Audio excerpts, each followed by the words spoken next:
Krásný dobrý večer, vážení přátelé, vítám vás u dnešního vysílání a po skoro půl roce je mým hostem Jarek Doležel. Ahoj. Ahoj. Ahoj Jarku, vítej tady u nás, tyjo. Kde se tam toulal? Tak toulal jsem se po východních Čechách. A dělal jsem teď hodně kakaové ceremonie a další věci. Někdy o tom můžeme popovídat. Ale dneska... To zní lákavě. Jo, je to úžasná věc, je to úžasná záležitost, které se věnuji, krom toho, že připravuji tady přednášky pro tvůj kanál. Teď jsem se do toho ponořil trošku hlouběji. Ale jsem rád, že jsem zase tady a že se můžu podělit o docela zajímavé téma. Co dneska pro nás máš? Dneska jsem si připravil téma kořeny evropské civilizace. Je to o Indoevropanech. Je to o našem původu, odkud všichni Evropani pochází. To slovo Indoevropané zní tak jako zní to nezvykle. Většinou se říkáme Evropané, Indové, Indoevropané. Přesně. A je to přesně o tom, že patříme všichni do jedné jazykové skupiny. A máme všichni jeden a ten samý původ. Jsme to my, Češi, Slováci, jsou to Němci, Angličani a Švédi, jako ty skandinávské země, za tu germánskou část. Jsou to dokonce i Keltové. Takže Irové jsou pořád jako naši bratři, by se dalo říct. Skoti taky. To vypadá velmi zajímavé, protože většinou aspoň jako řekněme v té novodobé popkultuře se teď jako hodně jako akcentuje slovo Slované, slovanská kultura. A teď jako ty tady přicházíš jako s poněkud širším pohledem. A ono mě to právě, ti Slované a to, jak se to akcentuje, mě to právě k tomuhle tématu přivedlo, protože těch Slovanech mluvíme jako těch našich předcích a já vždy chci jít o krok dál, o ten jeden krůček dál, blíž k těm předkům, k těm skutečným předkům. A to jsou právě tihle Indoevropané a jak uvidíte, tak ty symboly a ty znaky, které si sebou neseme i do toho slovanství, se objevují už tam. Tak to na to se velmi těším. Pojďme na to. Tak, jak už jsem mluvil o indoevropských jazycích, tak asi nejdůležitější je uvědomit si, že jim mluví skoro polovina lidí na téhle planetě. Dalo by se říct, že ten zbytek mluví čínsky. Aha. No, já tam vždycky říkám rozsypaný čaj. V podstatě ano, protože ta čínská populace je hodně velká. Správně by se mělo říkat mandarinsky, ne čínsky. Je to určitý dialekt té čínštiny. A je to teda i tím, že Indoevropané, tedy ta evropská kultura, obsadila a zavedla svou řeč v spoustě zemí světa. Hlavně v Amerikách, v Austrálii. V Africe taky by se dalo říct, některé země mluví francouzsky do dneška, některé anglicky, třeba Africká republika, tam je angličtina jako úřední jazyk. Takže ta angličtina, ty indoevropské jazyky jsou rozšířené po celém světě právě tímto vlivem. A tak to jsou ty vlivy kolonizace a takové. Ano, to jsou vlivy kolonizace. Jasně. Ale je to něco, co vlastně začalo už v tom pravěku. Už před, řekněme, těch 2500 let před naším letopočtem. Už tam je zárodek jisté expanze a toho, že se ten jazyk a ta kultura šíří z jednoho bodu do ostatních částí světa. A tady na té mapě je právě vidět ta situace v Evropě a Asii, kde všude se mluví indoevropskými jazyky. A je tady právě zajímavá ta situace v Maďarsku, které je bílé protože tam se indoevropsky nemluví, stejně tak jako ve Finsku. A u těch Maďarů je to obzvlášť zajímavé, protože tam je to geneticky tak, že oni mají vlastně blízko k těm indoevropanům. Po genetické stránce. Mm-hmm. Ale po té jazykové nepatří do té rodiny indoevropských jazyků. Takže je důležité si uvědomit, že jazyk nerovná se genetika. Jazyk nerovná se původ. Když někdo mluví slovanským jazykem, třeba, tak ještě nemusí být nutně Slovan. Jakoby geneticky. Jasně. Krásně to je vidět na příkladu Afroameričanů, kteří mluví indoevropským jazykem, ale geneticky indoevropané nejspíš nebudou, protože jsou z Afriky a ten genetický základ je jiný. A odkud to všechno pochází? Všechno to se vlastně začalo tady, v téhle oblasti Severního Černomoří a západního Ruska a Kazachstánu, tady v této oblasti. A tam byly ty počátky kultur, které už můžeme nějakým způsobem identifikovat s těmi indoevropany. To, že všichni patříme do té jedné rodiny, si můžeme krásně uvědomit díky takovéhle tabulce, kde můžete vidět různá slova. Jsou to taková ta, řekněme, základní slova z toho jazyka. Vidíte, že opravdu jsou podobná. Třeba mě nejvíc zaujalo slovo bratr, které je hodně podobné ve všech těch jazycích. A ještě bych rád upozornil na dost velkou podobnost mezi češtinou a sanskrtem. To mě hodně zajímá. Protože sanskrt je posvátný jazyk hinduismu a vlastně i třeba buddhismu. Některé ty sutry jsou taky napsány sanskrtem. A ukazuje to na určitou blízkost k téhle kultuře, k té sanskrtské a k té védské filozofii. A už to slovo védy je zajímavé. Vědomosti. Protože přesně tak, véda vědomosti. No. Véda je vědomost, je to věda. Mm-hmm. V přeneseném slova smyslu. Takže zase vidíme tu nějaký jednotící prvek a zároveň nějaké napojení na tu starodávnou moudrost, kterou třeba zrovna v těch slovanských jazycích, a to je ten argument, který právě milovníci slovanství a jako ti, kteří vyzdvihují to slovanství, dávají do popředí, tak je to, že máme tu podobnost s tím sanskrtem a tudíž se odkazují na tu starodávnou moudrost. Tady mě napadají ještě jedno slovo, o kterém se říká, že je snad jako by se dalo říct mezinárodní, jo, jazykově mezinárodní. Mm-hmm. A to je slovo máma, matka. Já jsem ho tam schválně nezahrnul do toho. Ano. A to právě z toho důvodu, co ty říkáš, že je to mezinárodní výraz. Je to něco, co je... to už snad ani není jazyk, to už je záležitost genetiky. Jo, to nějak vysvětlit, jako, to už... Jako... Protože to je takový...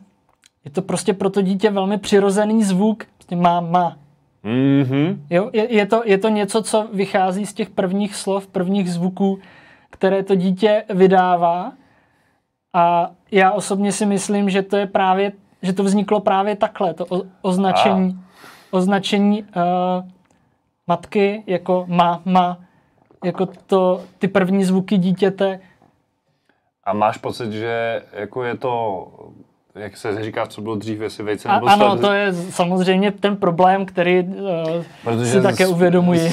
Spekulativně by se dalo říct, jako, že někdo mohl dát to slovo a dítě se ho snaží interpretovat. Ale já teda k tomu přistupuji tak, že je to opravdu celosvětová záležitost. Když si vezmeš Pachamama, se říká. Ano. Pachamama. A je Matka to přitom země, někde v Jižní Americe výraz, i který je původní v té Jižní Americe. V japonštině se používá slovo haha pro matku. Což je taky trošku podobný. Jo, není to... A mají výslovnost ha? Ha. Jo, takže zase je tam určitá podobnost. A jsou to ty dvě stejné, jo, ha, máma. A třeba i v angličtině se používá mama. Jako výraz. To je zajímavý jako úhel pohledu. Pak jsem ještě měl jeden vhled, když se zmíníme o tom slovanství a slovanském jazyce a připouštím, že nejsem kovanej, takže klidně mě opravte, milí diváci, kdybych řekl nějakou ptákovinu. Jsem s tím v klidu. Slovanství, slovanský jazyk, slovanský písmo vychází z cyriliky, jestli to říkám správně. A měl jsem možnost vidět jenom kratičkej ukázku z nějaký prezentace, kde mnohem študovanější člověk vysvětloval, že to písmo mělo jako hlubokou mystiku, čímž to zase se odkazuju zpátky na ten sanskrt, protože jsem to vytáhl. A sice, že šamanství, který je ti taky velmi blízký, jasně, tak ty písmenka měly rovinu nízkých světů, jako byly tam, malovaly se dvě linky, jako dolní svět, střední svět a vysoký, horní svět. A přesně, jak jste psali to písmeno a jakýkoliv znak, tak bylo velký důraz na preciznost provedení těch znaků, protože ti, kteří to psali, tak měli v tom jako jasnou kotvu na tu mystiku zatím, na tom napojení ty světy. A samozřejmě to tež se projevilo v té mluvené formě. Což je, jsme se o tom spolu bavili, že jo?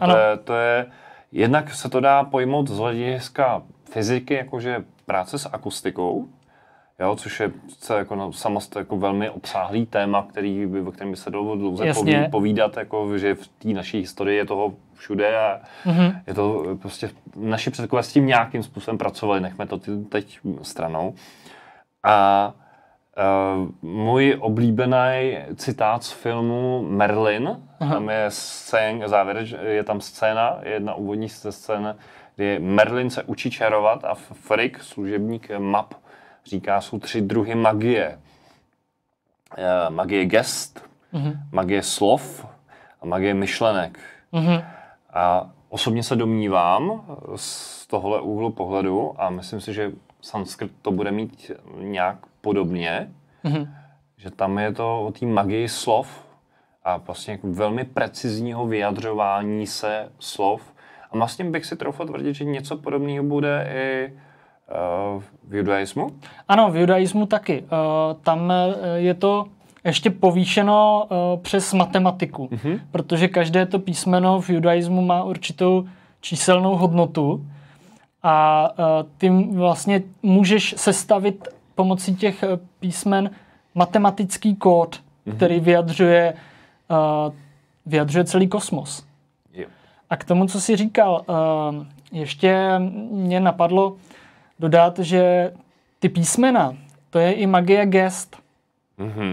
Protože samozřejmě, když píšeš to písmeno, tak tvoříš gesto. Jasně. A proto každé to písmeno muselo být precizně napsáno, protože jakmile to gesto změníš, tak změníš ten význam, změníš tu energii, ten tok energie, který tím prochází. A ještě bych k tomu rád dodal, že je velmi paradoxní, že historiky nejstarší uznávané písmo, tedy sumerský klínopis, nikdy neměl posvátný charakter. Ne, nikdy. Písmu jako takovému nebyl v sumerské nebo později babylonské kultuře přiznáván nějaký posvátný charakter. Samozřejmě to písmo jako takové,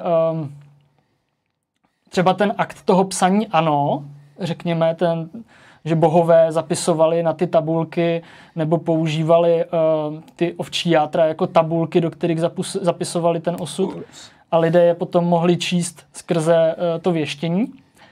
Ale písmo v téhle kultuře bylo naprosto užitkovou záležitostí sloužící k spotřební zboží. Ano, k účetnictví, k ničemu jinému. Jasně. Počítalo se, kdo má kolik ovcí, kdo dal kolik ovcí a kolik za to má dostat obilí.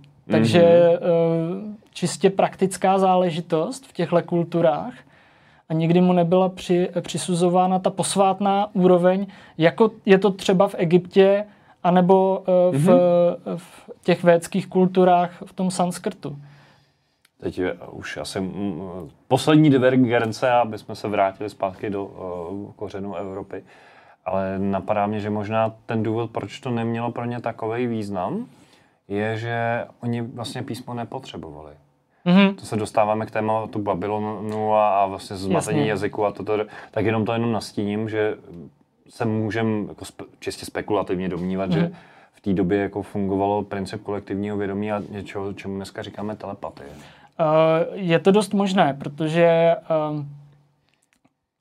je zajímavé, že ty zápisy těch mýtů, legend se objevují nejčastěji a nejhojněji až v době, kdy ta sumerská civilizace končí. Jo. V té starobabylonské době, kdy už nastupují Semité a Sumerové opouští scénu. A já to vnímám tak, že jde o určitou snahu zachránit tu kulturu, jednak tu kulturu, tu historii, to písemnictví pro další generace. Těmi, kteří to ještě pamatují. Ale předtím ta potřeba nebyla, protože podobně jako třeba u Keltů, u kterých se to ví, je to teda taková hodně divná analogie, ale dobře, dovolme si. Ale tak vracíme se zpátky. Ano, do Evropy. Tak úkolem těch zpěváků a těch bardů nebo případně těch kněží, protože třeba u těch Keltů tam takový rozdíl nebyl, u těch Sumerů vlastně taky ne, protože ti zpěváci byli součástí chrámového personálu. Tak jejich úkolem bylo naučit se nazpaměť všechny ty verše, všechny ty oslavné hymny, všechny ty básně nazpaměť. A zrovna Keltové na to dávali velký důraz, protože oni ne, že by neznali písmo, oni samozřejmě znali zprostředkovaně přes Řeky, přes Římany, ale oni nechtěli psát, protože věděli, že jakmile by začali psát, tak by zapomněli. Jo. Přestali by si pamatovat. A to je přesně to, co se děje vlastně v naší civilizaci. Že čím víc píšeme, tím víc zapomínáme. Ale posuňme se dál na ty počátky těch Indoevropanů, a to do severního Černomoří, do oblasti dnešní Ukrajiny a Kazachstánu. A kdo teda byli ti první Indoevropané? Byli to pastevci dobytka. Byli to pastevci dobytka a jako jedni z prvních ovládli domestikaci koní. A to si myslím, že je ta nejzásadnější věc, kterou vlastně ty Indoevropané zvládli, kterou dali světu. Takže ani Sumerové nejezdili na koních? Ne. Sumerové, jak bylo vidět na některých těch obrázcích, tak oni používali divoké osly. Aha. A to vlastně v době, která je zhruba tak stejná s tím obdobím začátku těch Indoevropanů, ale ta situace byla taková, že oni znali kolo, Sumerové měli teda ty vozy, válečné vozy, které jsou krásně vidět na jedné té skulptuře, na jedné té tom vyobrazení, standarda Uru se to jmenuje, tak tam jdou krásně vidět, ale používali divoké osly. A oni koně znali, ale říkali jim cizokrajný osel, když to volně přeložíme. A nebo horský osel, protože to slovo pro horu a cizí zemi bylo stejné. Prostě pro ně všechno, co nebylo V Mezopotámii byly hory, takže horský osel, nebo cizokrajný. Mm-hmm. Takže oni o nich věděli, ale nepoužívali je. Nikdo je vlastně ani v té době neznal moc. Ti oslové se využívali, protože jednak byli v té krajině doma, byli původní. A další velká výhoda osla je, že dokáže přenášet náklady. A toho pak využili Asyřané ve staroasyrské říši, kdy měli obchodní trasu mezi jeho východním Tureckem, lokalitou Kaneš a Asýrií a přepravovali zlato, stříbro, cín, tyhle materiály a do Kaneše vozili látky z Asýrie. A tam se ví, že používali ty osly a ty karavany. Dokonce jsou i záznamy o tom, že měli pašerácké stezky. Takhle. Ale ty koně neznali. A Indoevropané taky byli jedni z prvních jezdců na horském hřbetu. No a jak víme, tak expandovali do celé Evropy, ale taky do Iránu. A to si troufám tvrdit, málo lidí uvědomuje, že Irán a Perzie je indoevropská. Mm-hmm. Že jsou vlastně naši minimálně jazykoví, ale do jisté míry i genetičtí příbuzní. A samozřejmě i Indie. A tady se ta situace v Indii je dost komplikovaná, protože jedná se vlastně hlavně o tu severní část Indie. A v té jižní části převažují ty původní kmeny. Samozřejmě v dnešní době se už mluví, jednak v Indii se mluví dost i anglicky, ale oni tam mají spoustu dialektů, je to jazykově komplikovaná země, ale působí tam i to, že tam byly ty původní kmeny, ty drávické, pak třeba tamilština a takovéhle podobné jazyky. Ještě než přišli Indoevropané, tak jim předcházela kultura Botaj, která indoevropská zřejmě nebyla. Minimálně neměli ten genetický základ. S tou první... Jinými slovy, bereš to tak, že ještě než sem přišli to, co bychom dneska nazvali jako Češi, nebo ten základ, dnes, samozřejmě do Čechů to mělo daleko, ale to, co vlastně jako by byl základ pro to, co tady vidíme dneska, tak tady byla nějaká kultura. Tak a teď mluvím konkrétně o té oblasti severního Černomoří Kazachstánu, toho původu. Tady na našem území byly zase jiné kultury a ty vycházely z těch zemědělských kultur, které sem přišly z Turecka a z předního východu. Nicméně tyhle lidi jako úplně první ovládli toho koně. A teď je zajímavé, proč. A ono to souvisí dost možná s šamanismem. Je to zvláštní, mě to taky překvapilo, zvlášť když jsem to slyšel od člověka, který je akademik a který se tímhle tématem zabývá. Měl přednášku já mám pocit, že na univerzitě v Chicagu. Já sleduji jejich stránky, oni tam dávají různé přednášky, takhle na YouTube, tak si to občas pustím. A měl tam právě o tady těch koních. A on tvrdí, že ten krok k té domestikaci vede přes ten šamanismus. Mm-hmm. Protože třeba v Jižní Africe nebo v některých těch afrických kulturách ti šamani vlastní antilopy. A ta antilopa je jejich třeba duchovní zvíře, nebo takové totemové zvíře, a oni drží u sebe. Mají u sebe. A je to jakoby posvátná antilopa, by se dalo říct. A potom vlastně skrz tady ten šamanismus, tuhle praxi, si lidé mohli uvědomit, že to jde, že jde ty zvířata domestikovat. A už se to přenáší do té kultury, protože vychází to vlastně i z takové praktické záležitosti. Dost těch zvířat, takovýchhle totemových, A teď jsou teda dva proudy, buď totémové zvíře je tabu a nesmí se zabíjet vůbec, anebo totémové zvíře je posvátné a jeho obětováním duši vrátíme zpátky jako do nebe. Jo? A což byl teda nejspíš případ toho koně, protože hodně typickým znakem všech indoevropských kultur je právě ten kult koně. A právě tahle kultura Botai jako první toho koně ovládla. A co je zajímavé, tak jak k tomu vlastně ti vědci, ty badatelé, odborníci přišli, že toho koně ovládli. Nebylo to jednoduché, ale napadlo je, že ten důkaz může být v koňské mléko. Prostě když chceš podojit koně, nebo i krávu, jako divokého koně nepodojíš. To prostě nejde. To není možné.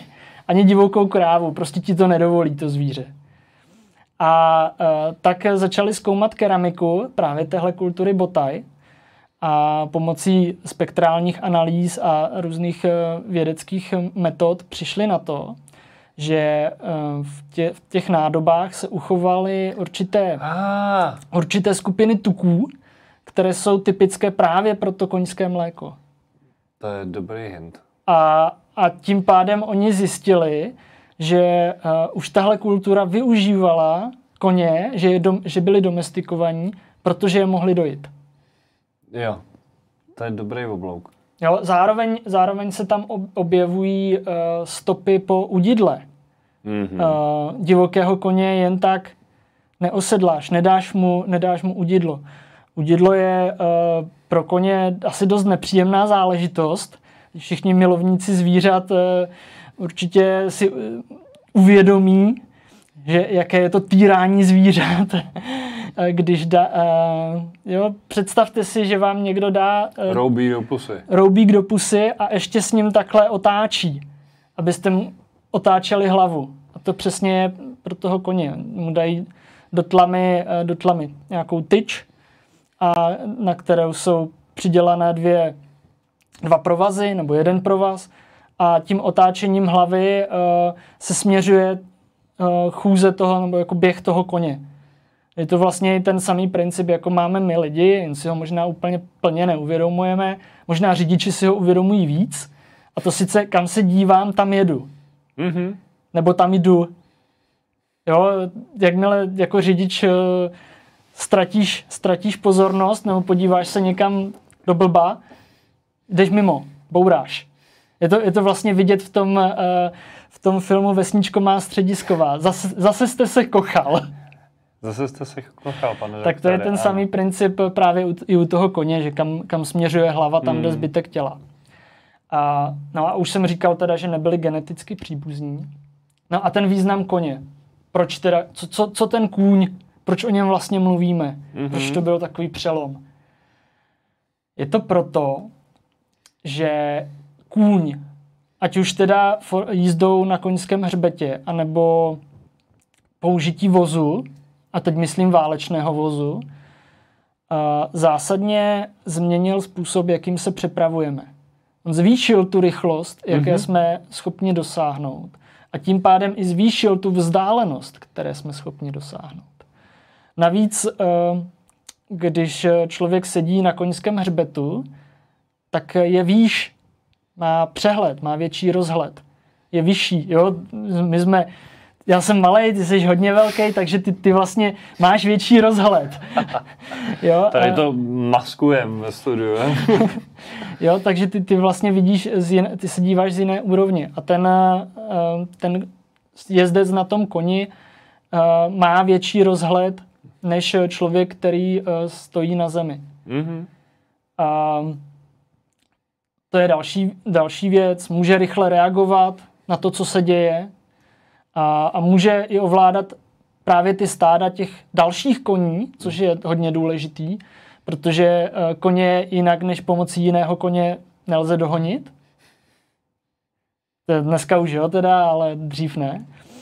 A když to byli pastevci ovcí nebo nějakého jiného rohatého dobytka, tak pomocí toho koně dokázali kroužit a to stádo lépe kontrolovat a pohánět. Další velký význam koně je v tom, že rozvojem jezdectví se rozvinulo i využití kola. Mm-hmm. A krásně je to vidět jednak na příkladu jihoamerických, středoamerických kultur, které neměly tažné zvíře. Oni neměli tažná zvířata. Vůbec. Inkové měli lamy, dobře, ty používali třeba na nošení nějakého nákladu, ale co vím, tak většinou stejně nosili ty věci na zádech. Mm-hmm. Aztékové, Májové, oni neměli skoro žádná domestikovaná zvířata. Měli možná morčata, krocany. Tím to končí. Ale žádná velká zvířata a už vůbec netažná zvířata. Tím pádem u nich neexistovala potřeba vyvíjet kolo k transportu. Protože ty je neefektivní, když ho táhnou lidé. A vyvíjeli zase jiné. Oni třeba Májové, tam je zajímavé, že oni měli cesty. Oni měli široké cesty. Odborníci tomu říkají procesní cesty. Takže opravdu široké silnice, by se dalo říct dálnice. Dálnice, ale... Ale neměli vlastně žádné kolo, kterými... Žádný povozy nic? Žádný povozy nic a vlastně třeba ty pyramidy v Mexiku, tak to všechno stavěli bez jakýchkoliv povozů, bez jakýchkoliv koní. Jsi si jistý. Tak. Používali asi jinou technologii, no. A teď otázka samozřejmě, jakou, že jo. To je na další diskuzi, ale... Úplně ve mně provokuje, jakože postavíš širokou silnici, jako do dneška se nic nezachová, dobře, respekt, ale že by to dělali jenom proto, aby se mohli promenádovat. Jasně, no. On třeba Jaroslav Dušek v jednom povídání zdůraznil, že oni tyhle kultury kolo znali, třeba Májové, Toltékové, že kolo znali, ale že si uvědomovali to, jakým způsobem by změnilo ten svět, změnilo tu jejich kulturu, že ho záměrně nepoužívali. A dodal k tomu, že když se podíváme na dnešní svět, tak celý svět je diktován kolem. To je pravda. Jo, všechno se podřizuje autům. Všechny liniové stavby přesně tak. Jsou odvozený od toho, že máš kolo. Že máš kolo a že máš to auto, nebo ten vlak třeba, to je taky. No právě, proto říkám liniové stavby. Tak. Liniový dopravní stavby byl asi přesnější. A tady je na obrázku od Christiana Sloana Halla krásně vidět ilustrace toho, jak mohl život v kultuře Botai, případně v kultuře Yamnaya, což je ta první indoevropská, jak mohl vypadat. Právě ten význam toho koňského mléka. Co je právě zajímavé, že se opravdu ty první vozy i dochovaly. Tohle je příklad z Arménie. Nevím, nejsem si úplně jistý, že to souviselo s Indoevropany. To teď nechme asi stranou, ale důležité je, že opravdu máme nález takového vozu, který se zachoval v nějakém jezeře. Právě díky tomu to dřevo se zakonzervovalo a můžeme opravdu vidět, jak ty první vozy asi vypadaly. Zajímavá koncepce. Tady je možné taky uvažovat podle tady tohodle jaha, nebo že ty povozy byly taženy volským spřežením. Což je zase příklad, který známe z Evropy, z mladší doby kamenné a z takzvaného eneolitu, z doby měděné, kdy se třeba v Maďarsku byly nalezeny jednak figurky s povozem, ale taženým voly, a nebo vyloženě volské pohřby. Jakože třeba pohřeb 2 dobytčat. Aha. A tam byl právě ten význam toho povozu. Kůň a zápřah koně má i velmi symbolický význam a ten je opět společný všem těm indoevropským kulturám od Indie až po Britské ostrovy. A to je symbolika takzvaného koňského povozu. V Egyptě, ty určitě víš, mají sluneční bárku, ale tady mají sluneční vůz. Mm-hmm. A sluneční vůz se objevuje v řecké mytologii, jako Apolonův vůz. Objevuje se právě v Dánsku v době bronzové. Tohle je zlato, zbytek je z bronzu.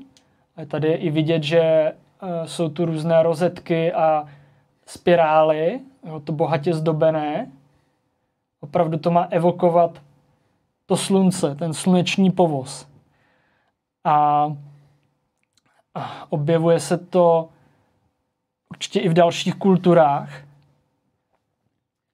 A tady by mě docela zajímalo, jak teda na tom byli původní Slované. U těch Slovanů je problém teda, že ty mýty se do značné míry nedochovaly. A nebo byly transformovány nějakým tím křesťanským převyprávěním. No jasně. Takže tam je to těžké rozklíčovat.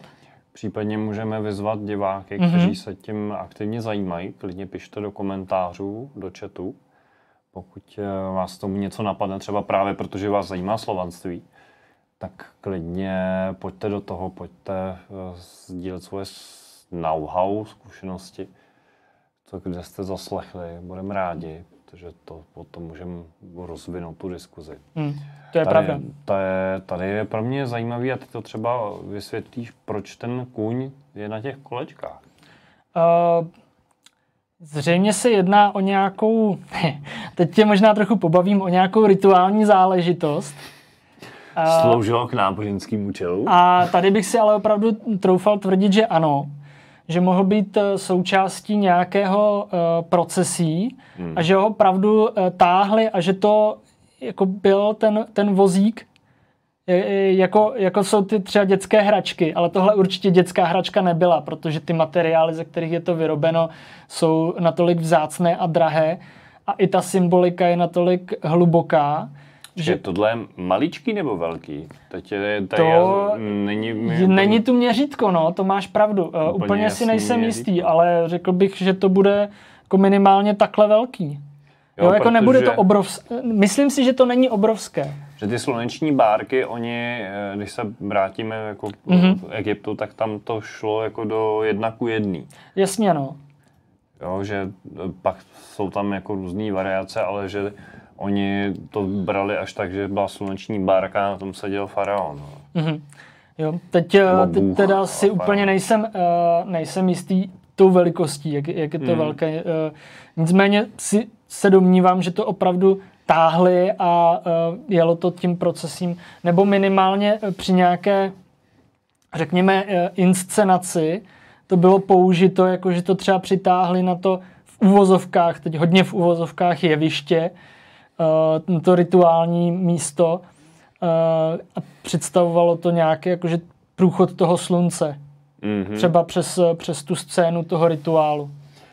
Když bychom ještě použili tu analogii s Egyptem, tak naši oblíbenci z Asian Alliance, u nás jako známí jako vetřelci dávno věku, tak teď nevím, už v tém díle není důležitý, tak o sluneční bárce mluví jako o létajícím stroji. Že to vypadá, že sluneční bárka byla jako odkazem na ale létající stroj. Létající talíř nebo něco takového. Určitě. Víš nějaký takovýhle paralel, jako že bychom řekli, aha, tak tady se bavíme o sluneční bárce versus sluneční kotouč, tažený dobře koněm. Ta paralela se velice snadno nabízí. A to sice v příběhu o Apolonovi. Zase musíme teda vycházet z těch řeckých mýtů, protože ty se nejlépe dochovaly v hodně velké kvalitě. A ten řecký bůh Apollon, který sídlil v Delfách, na severu Řecka, tak jednou za čas odlétal do takzvané Hyperboreji. Mm-hmm. A právě podnikal tam cestu. A ta Hyperborea byla místo vzdálené na severu. A skoro mě to až vyzývá k tomu tvrdit, že právě ta Hyperborea bylo to severní Černomoří, nebo oblast na severu, řekněme sever Ukrajiny, Rusko, tahle oblast. A právě i někteří badatelé tvrdí, že právě ta Hyperborea je ta pravlast Slovanů a že ti Slované jsou právě ti Hyperborejci. Ten vznešený národ, který byl pod ochranou boha Apolona. Myslím, že k tomu se vyjadřuje i nějak náš kamarád Valerij Uvarov. Mm-hmm. A že to je nějak zmíněno v tom rozpracovaném překladu. Teď si netroufám z toho jako vysloveně citovat, protože to nemám dlouho načtený, jsem s tím nepracoval. Ale určitě je to zajímavá úvaha a stojí za, případně se k tomu můžeme nějak třeba velmi rád se vrátit. Jako určitě to stojí za hlubší prozkoumání, jako ta souvislost těch Hyperborejců a Slovanů a toho vztahu k tomu Apolonovi. Nicméně právě i v tom seriálu Vetřelci dávnověku si myslím, že s touhle teorií pracují, že ten Apollon byl teda ten mimozemšťan, který v tom slunečním voze nebo v tom létajícím talíři, řekněme, cestoval mezi Delfami a dalšími částmi světa. Se hovoří dokonce třeba i o Anglii, že cestoval do Anglie a dokonce nějaká leyline, nějaká ta dračí linie napovídá o směru té cesty, kterou on podnikal. Jo. Pro Kelty byl kůň taky významný a to je vidět krásně třeba na tomto zlatém statéru ze Stradonic z České republiky. Čas se ještě takovéhle najdou. No a teď už k těm našim společným prapředkům. A téhle kultuře, ze které vlastně Indoevropané nejspíš vzešli, tak se říká jámová kultura. V zahraničí se používá termín jamnaja, vychází to z ruštiny, jámnaja kultura, jámová kultura. Ale prostě i ty anglosaští vědci používají radši ten výraz jamnaja. Mm-hmm. Jako ten přenesený ruský. Někde se objevuje pit culture nebo pit grave culture, ale spíš používají tady ten výraz. A proč je zrovna jámová kultura? Je to proto, že oni pohřbívali, a to ještě uvidíte, do jámových hrobů, do takových stupňovitých struktur a nad tu hrobku navršili mohylu. A to je další z takových zajímavých znaků té indoevropské civilizace, to používání mohyl, které se pak rozšířilo i do Evropy ve formě mohylové kultury.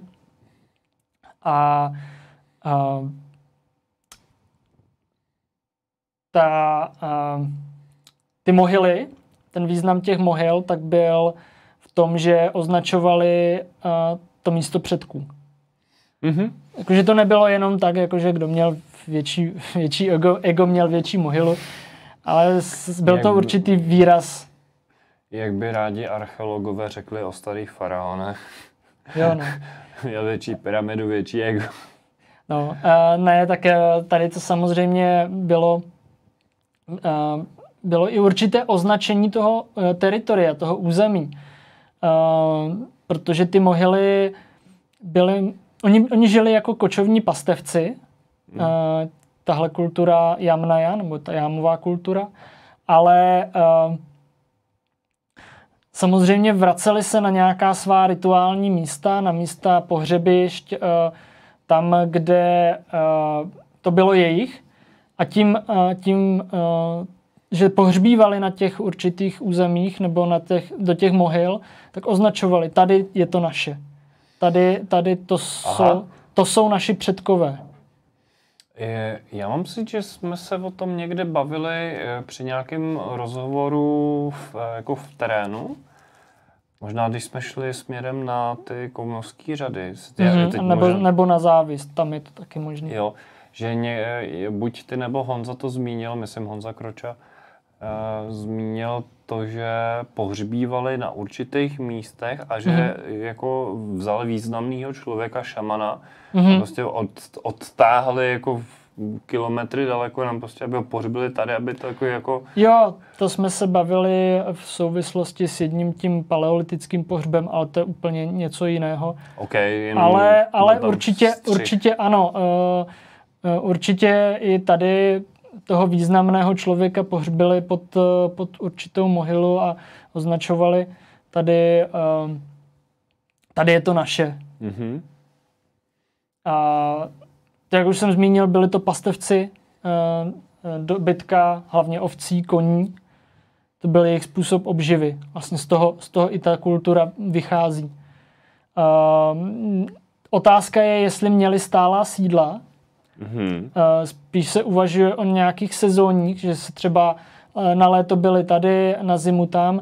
Takže migrovali. Další možnost je, že jako Mongolové třeba opravdu, já nevím, asi ne každý den, to ne, ale zkrátka, když ty ovce vypásly tu oblast, tak se přesunuli dál a takhle putovali z jedné pastviny na druhou. I to je možné. Právě využívali těch koní k tomu přesunu. A pak se samozřejmě scházeli na nějaké ty ceremonie, na nějaké ty rituály společně. To určitě takhle fungovalo, že ta komunita nebo ty komunity navzájem mezi sebou komunikovaly. Nebyli izolovaní navzájem. Nebyli to jako, že jsme tady a ty druzí jsou tam a nikdy se nepotkají. Jo. Naopak oni spolu obchodovali, oni spolu směňovali a spolupracovali. Ale taky spolu válčili samozřejmě. To je potřeba dodat. Tady možná v Suvkách jsme se ptali jako diváků, jestli mají vhled do té slovanské kultury, tak tady nám Vítek napovídá, že hlavním bohem všech Slovanů byl Triglav. Mm-hmm. Ať na východě nebo zde, dále jmenuji Svatovíta, Radegasta, Peruna, bohyně Moranu a jejich mnohem více teď si nevzpomnu. Děkujem. Jasně, jo, tohle jsou opravdu hlavní slovanští bohové. Mě třeba teď zaujala myšlenka na tu bohyni Moranu, protože třeba v keltském prostředí v Irsku se objevuje bohyně Morrigan. A je to velmi podobné jako právě ta Morana. Zvukově to je hodně podobné. A nejenom zvukově, a to je právě to důležité si uvědomit. Nejenom zvukově, ale taky významem. Ta bohyně Morana je bohyně smrti, bohyně Morana, Morrigan, Morgana? Přesně tak, Morgana je to zase v té velšské formě, protože spoustu těch třeba hrdinů, ať už artušovských legend, nebo třeba irských legend, byli zbožštěni. A nebo naopak to byli bozi, kteří fungovali jako hrdinové. A představovali ten mýtus jako archetypální záležitost. Jasně. No a tady je určitá podobnost. A opravdu já, když jsem se pátral po tom koření slova mor, tak opravdu je to v těch indoevropských jazycích termín pro smrt. MRT. Je to přesně jako, když si odmyslíme ty samohlásky, tak MRT je smrt. Ať už je to v sanskrtu,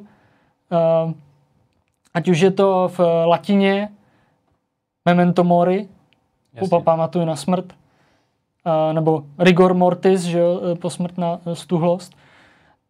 Ať je to v češtině mřít, v té staročeské verzi mřít, je zase to MRT, tak i právě třeba ve formě té Morgany, nebo Morany, nebo Opět to odkazuje na něco staršího, než je rozdělení na Slovany, Germány, Kelty a Indy například, nebo ty védské kultury.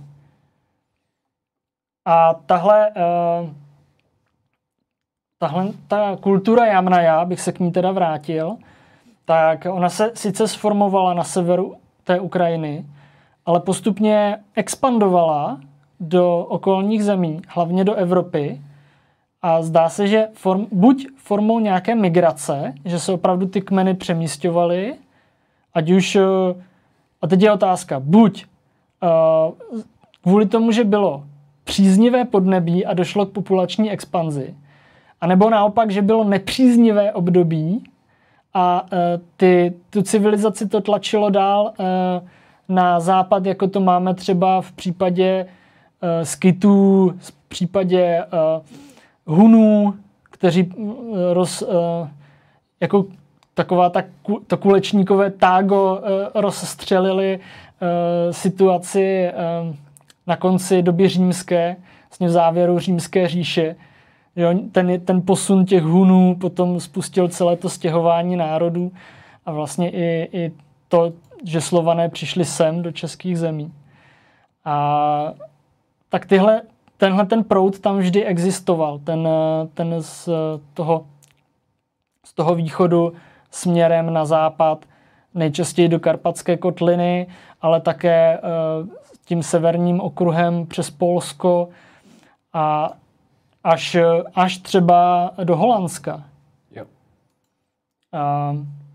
Možná ještě si zase dovolím tady odcitovat Vítka. Děkujeme mu za jeho podněty. Těch hlavních kmenů bylo 13. Starší Slované sahali až k posvátnému ostrovu Rujana v dnešním Německu. Jejich největší slabinou bylo jejich dlouhé dohadování a sjednocení kmenů k nějaké akci. Samozřejmě to byl kámen úrazu všech těch kmenových uskupení. To byl vlastně i kámen úrazu Keltů, když se to vezme do důsledku, protože ani ti Keltové ve Francii, když přišli Římané, Gaius Julius Caesar, tak nebyli úplně schopní se sjednotit, až potom pomocí působení toho Vercingetorixe tak se sjednotili. Ale už bylo pozdě. Už Římané obklopili Alesy a už nebylo pomoci. A podobně to bylo i u těch Slovanů. Tím, že ten systém byl kmenový, tak oni byli rozdrobeni a každý ten kmen, každé to individuální rodina, by se dalo říct, tak chtěla pro sebe to nejlepší, ale nedokázali, jako nebyl tam nikdo, kdo by řekl, uděláme to takhle. Což samozřejmě v tom impériu, ať už to bylo teda to římské impérium, nebo ono to ještě nebylo impérium, ono to byla republika, ale v tom Římě, kde byl ten Julius Caesar jako vojevůdce, tak jasně ukázal na Gálii a tam se šlo. A nebo v případě těch... Vzpomněl na Asterixe a Obelixe. No, určitě, ano. A nebo v případě... Odbojní Galové. V případě těch Slovanů, tak tam byla Franská říše, tehdy ještě ne svatá říše římská národa německého, ale Franská říše, která zase tlačila na ty Slovany a snažila se je nějak začlenit do jejich impéria. Přitom Franská říše vlastně, i ta myšlenka Franské říše vychází z té ideologie imperiálního Říma. Ač je to teda říše v Francii, nikoli v Itálii. Tak. A tady je mapa, kam až zasáhla ta kultura Jamnaja, nebo jámová kultura, do Evropy. Tady bych řekl, že je zhruba epicentrum. Je to teda dnešní Ukrajina, která je teď hodně sledovaná. A vlastně mě to přivádí k takové myšlence, kterou bych rád tady zdůraznil, protože se teď mluví hodně o válce a utrpení a právě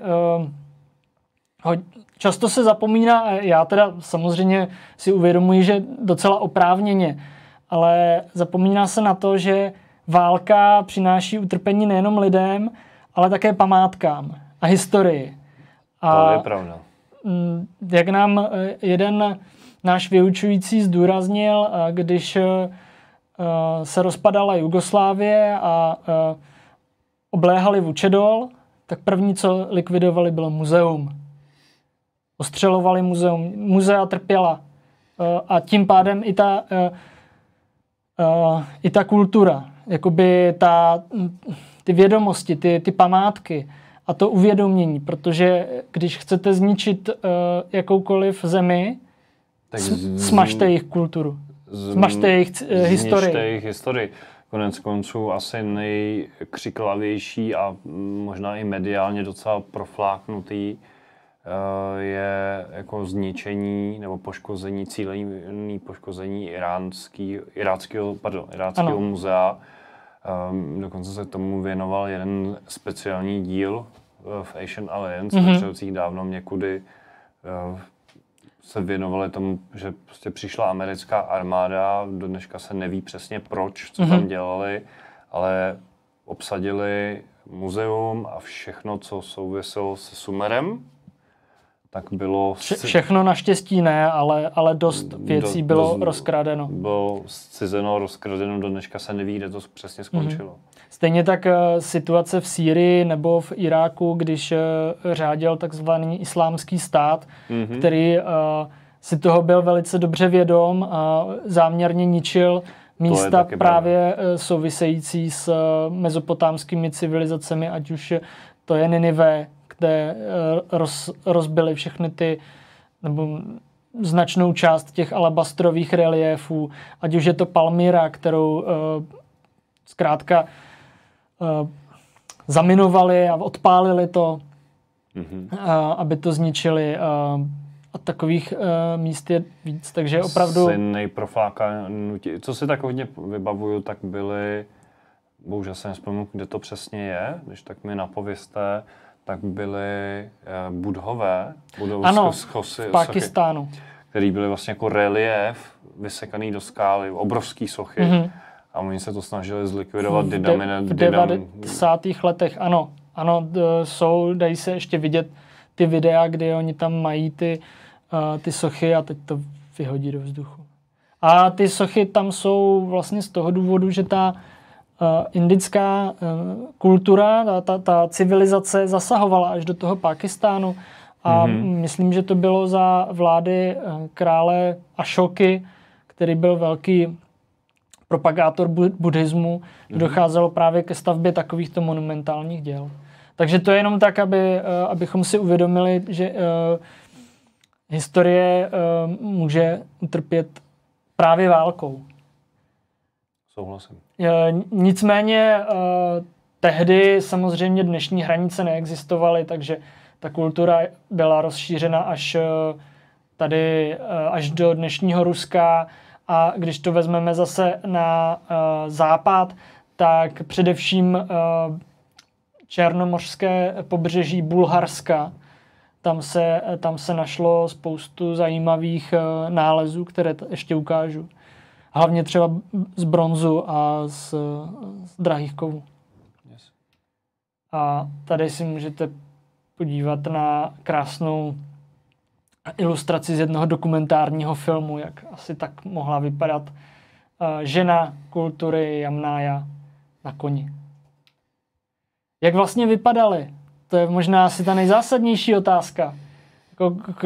Kdo byli? Protože můžeme vlastně se podívat do zrcadla a říct, jsme Indoevropané. A je tady zajímavé, že ti muži měli opravdu široké brady, široké silné čelisti. Takové, jaké mají v dnešní době boxeři. Jo, opravdu by se to dalo přirovnat k profesionálnímu boxeru, taková ta hranatá brada. Jestli si diváci vybavují meme nebo meme Giga Chat, takový ta postava s tím úsměvem a širokou bradou, sval nad tou postavou, tak to jsou původní Indoevropané. A zajímavé je, že genetický výzkum ukazuje na velkou příbuznost právě třeba se skandinávskou oblastí, kam oni tam zřejmě pronikli a už tam po nich nic moc dalšího nepřišlo na ten sever. Takže se tam zůstal ten genom hodně silný a je možné, že měli třeba ta kultura Jamnaja, že byli rudovlasí, tady teda na tom vyobrazení je černovlasí. Ona to je taková asi nejpřirozenější barva lidské srsti, když to tak řeknu. Ale je možné, že měli v sobě nějaký gen, který jim propůjčoval třeba modré oči nebo blonděté vlasy, jako je dnes v těch skandinávských oblastech. Ty nálezy samozřejmě se povedlo nějakým způsobem určitými metodami. Není to jenom tak, že by někdo viděl lebku a prostě uplácal podle ní nějakou postavu. Jsou na to přesné metody, jak se taková lebka rekonstruuje. To je pak třeba právě v otázce těch dlouhých lebek a těch faraonů, tam je to hodně zajímavé. Nicméně tady je právě vidět třeba ta široká brada toho muže. Hláška Zahi Havase, kterou jsem zažil na vlastní oči a uši. Francouzi to udělali blbě. Mluvil o Tutanchamonové, který měl protáhlou lebku. Mm-hmm.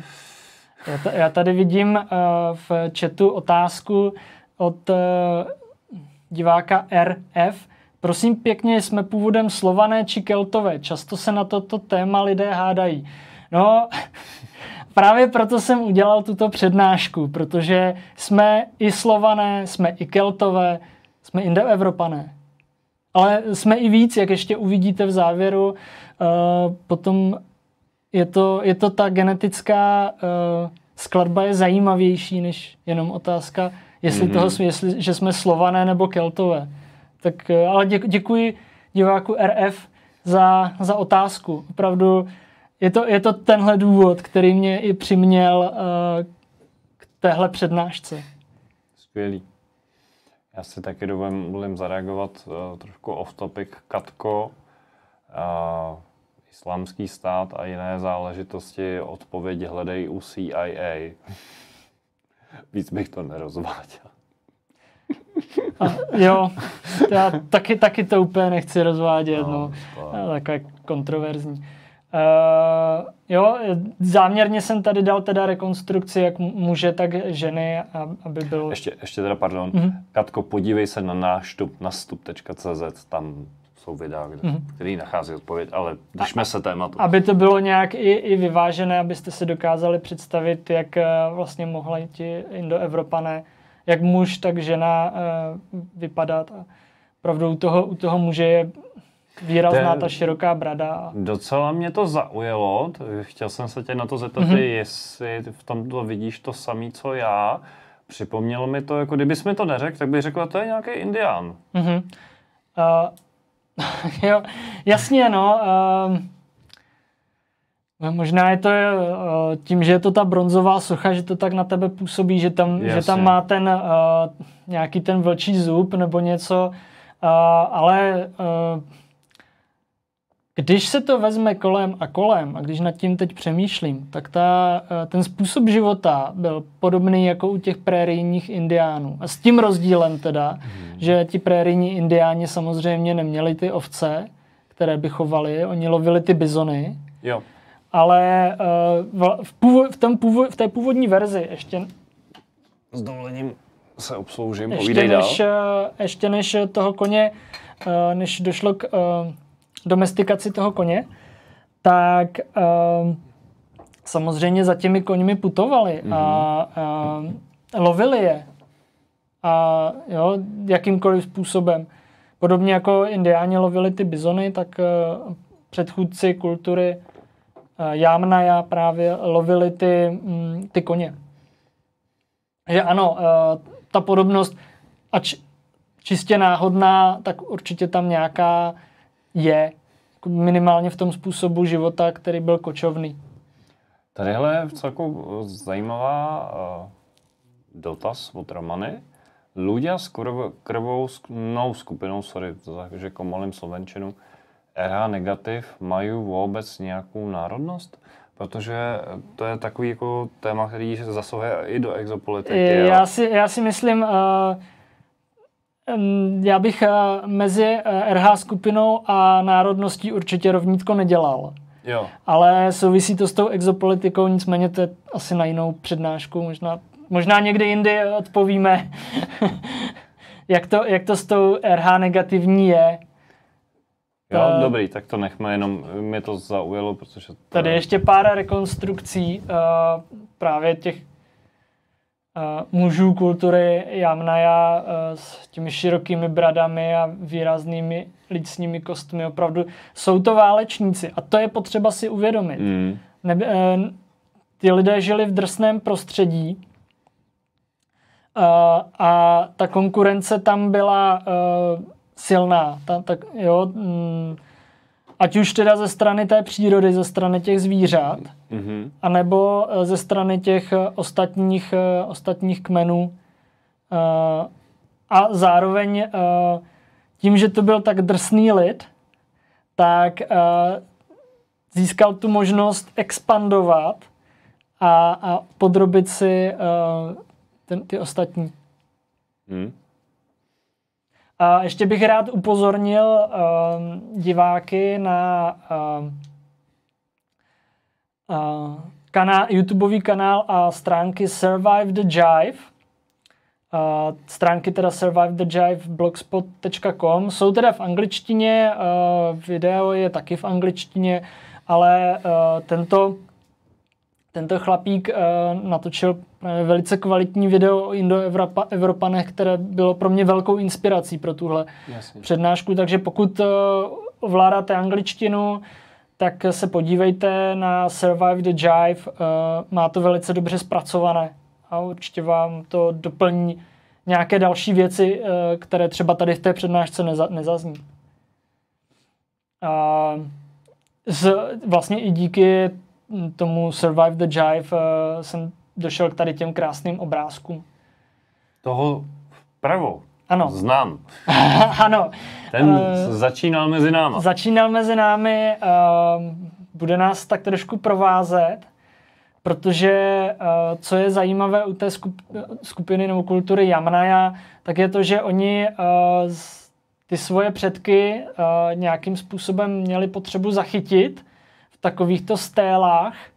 Ty stély nejspíš byly na vrcholu těch mohyl a buď to mohl být nějaký mýtický předek, anebo vyobrazení toho muže, v tomto případě teda, který byl pohřben pod tou mohylou. A opravdu ten válečnický aspekt je tady akcentován až naddimenzován na té na té soše, na tom malém prostoru té sochy. Protože má tady luk a šípy, má tady snad nějaký kij nebo žezlo, má tady dýku, má tady válečnou sekiru za pasem, tady má ještě nějaké, možná budou nějaké pracovní sekirky a je to prostě válečník. Teď si tak říkám, co můžou být tady tyhle věci. On to vypadá jako nějaké postavičky. První, co bylo jako, že sem tam neleží nějaký kosti, ale... No, to je otázka, no, co to bylo. Nicméně další věc, která je třeba zajímavá, je právě ta brada. Špičatá s dlouhým vousem. To je pak právě vidět i na tom obrázku vlevo od Christiana Sloana Halla, který se snažil zachytit tu realitu toho válečníka na tom obrázku vlevo. Teda vpravo, pardon.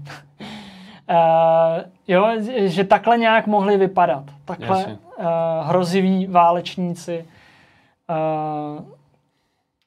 kultury Jamnaja. Jak teda žili? To dost lidí zajímá právě, jak ty lidi v tom pravěku, starověku žili, protože to je něco, co my si ani už nedovedeme představit, ačkoliv jsou teda mezi námi lidé, kteří se snaží nebo pokouší buď formou nějakého reenactmentu a living history nebo experimentální archeologie se do toho vrátit, anebo teda trošku jiným způsobem, a to sice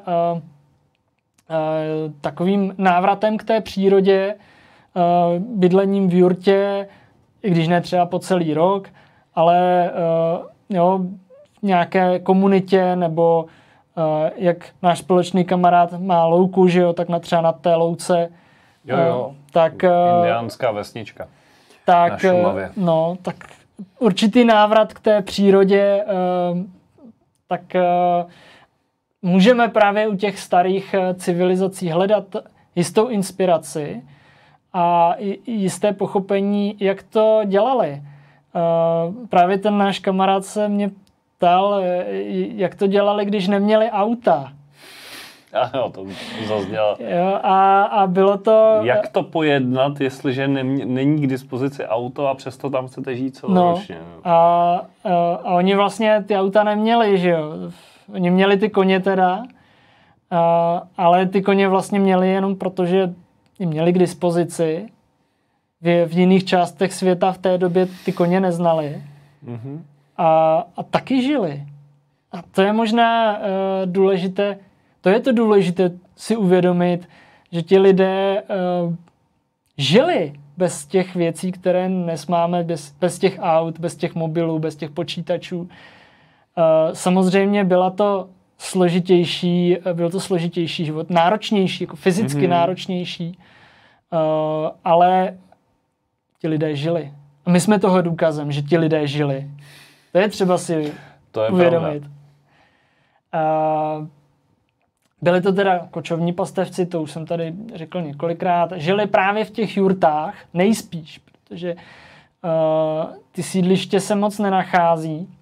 A pak se to projevuje i v té následné kultuře tady, která zasáhla až sem, až do Holandska, kultuře šňůrové. A to je kultura, o které se tvrdí, že nemá sídliště, že nemá jako ty chatrče a takovéhle. Byla to kultura doby bronzové. Už znali bronz, jeho výrobu, a používali bronzové nástroje a šperky z bronzu. Samozřejmě používali i měď, kosti a další takovéhle materiály, ale ten bronz už se tam objevuje. A objevují se tam teda i typické předměty související s ovládáním koně, postroj, udidlo. A významný je ten kult válečníka, který nejenom teda, že je vidět na té soše, na té stéle, ale odráží se i třeba ve výbavě těch hrobů nebo v nějakých pokladech, depotech, kde se nachází třeba sekeromlaty z bronzu nebo bronzové dýky. Takhle vypadala keramika kultury Jamnaja. Je právě zajímavé, že používali keramiku. Keramika je křehká věc na nějaké dlouhé putování. Nicméně oni používali, zajímavý je ten tvar té keramiky. Je ještě možná, pojďme upřesnit, to je vypalovaná nebo sušená? Ano, vypalovaná. Určitě musí být vypalovaná, nicméně dnes jsme zvyklí na vypalovanou keramiku za vysoké teploty, která je taková spečená. V podstatě ještě používáme glazuru, takže není porézní. Voda tím neprosákne. Je to takzvaná tvrdá keramika nebo ostrá keramika.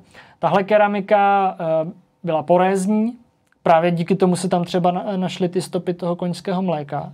Protože to se krátka jak houba, ta keramika nasála do sebe.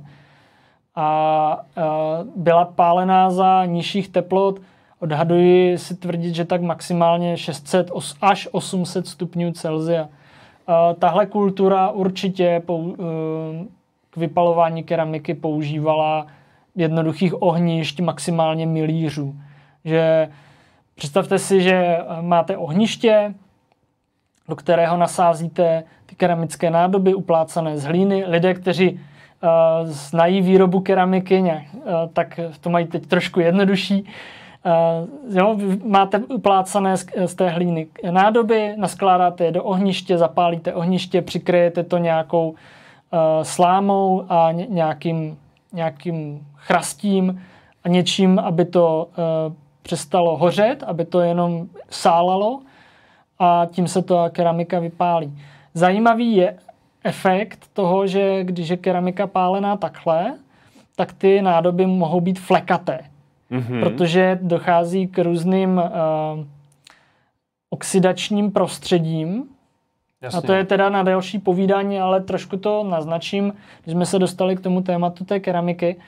Sice, že pokud ta keramika je pálená za přístupu vzduchu, v ohni teda samozřejmě, pokud je pálená za přístupu vzduchu, tak má červenou barvu, nebo takovou cihlovou, jako třeba tašky na střeše. Yeah. Ale když přístup k vzduchu nemá, když se to nějakým způsobem utěsní, tak tam dochází k hromadění oxidu uhličitého v té keramice a má černou barvu, nebo uhlíku. Má černou barvu potom ta keramika. A toho využívali třeba Keltové, tady téhle technologie, kdy oni zapálili tu pec, měli tam nasazenou tu keramiku a pak to celé utěsnili a nechali tu keramiku tím kouřem nasát a měli pak nádherné černé leštěné nádoby, které vypadaly, jako kdyby byly z kovu.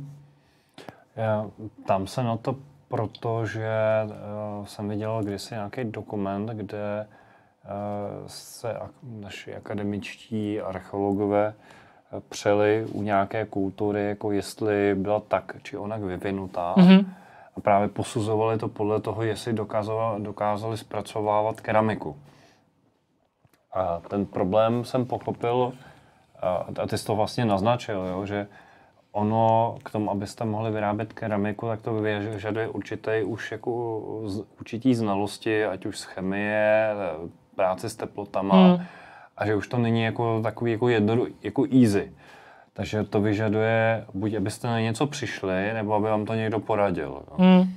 Jo, což už tam bylo jako trochu na hraně, jako jestli je zase jako nápověda od našich sousedů z vesmíru. No, v tom případě museli být obyvatelé Jižní Moravy nějakých 25 000 let před současností, buď teda v kontaktu s něčím vyšším, ať už to byly teda mimozemšťané nebo nějaké duchovní bytosti, anebo velice vyvinutí, protože právě tam se objevuje první keramika.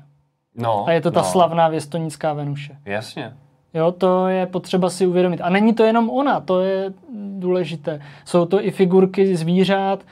Když si zajedete do Dolních Věstonic, do muzea, můžete si to tam prohlédnout.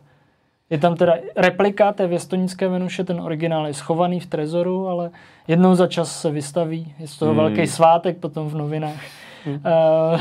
Všude jako ten kordon policistů. A ještě tady k té keramice bych rád zdůraznil jednu věc.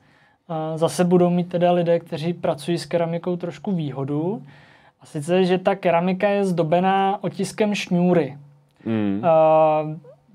Je to tak, že když se ta keramika uplácá, tahle keramika se teda dělala v ruce. To znamená, že oni vyváleli nějaký váleček dlouhej a takhle motali ten váleček na sebe, pak to tak nějak splácali, aby z toho byl ten tvar té nádoby, který oni potřebovali. To znamená, nepracovali s hrnčířským kruhem. Určitě ne. Tahle kultura rozhodně nepracovala s hrnčířským kruhem a takhle uplácali tu nádobu a pak vzali nějaké dřívko s namotanou šňůrou a tím dřívkem otiskli tu šňůru do té vlhké hlíny, ještě předtím, než to uschlo. Jasně. A vytvořili takovýhle vzor, který, a to se teď odkážu trochu na svoji na druhou, třetí přednášku, co jsem u tebe měl.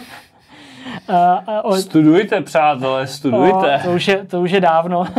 Tak určitě podívejte se do historie, pokud jste... Je to přednáška o rondelech a tam právě zdůrazňuji to, že ta výzdoba mohla mít buď nějaký hluboký duchovní význam, nebo minimálně kulturní význam, že pomocí té výzdoby se identifikovalo, kdo je z jaké vesnice, nebo z jakého rodu. Ale zrovna třeba v případě těch rondelů a toho tématu, tak tam mluvím o tom, že ta výzdoba mohla souviset s určitou psychedelickou zkušeností, ať už vyvolanou čímkoliv, nejenom nějakými rostlinnými látkami, ale třeba i bubnováním nebo s nějakým rituálem. A ty lidé pak měli potřebu to obtisknout do té keramiky, tu svoji zkušenost. Podobně jako třeba v indiáni kreslí na stěny, na skalní stěny a zachycují tam právě třeba i ty mimozemšťany nebo ty bytosti, tak oni to obtiskávali do té keramiky.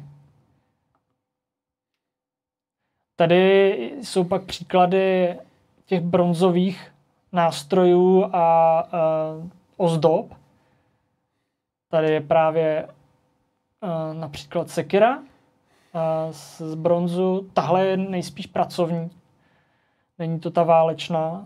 Ty mám na dalším slajdu.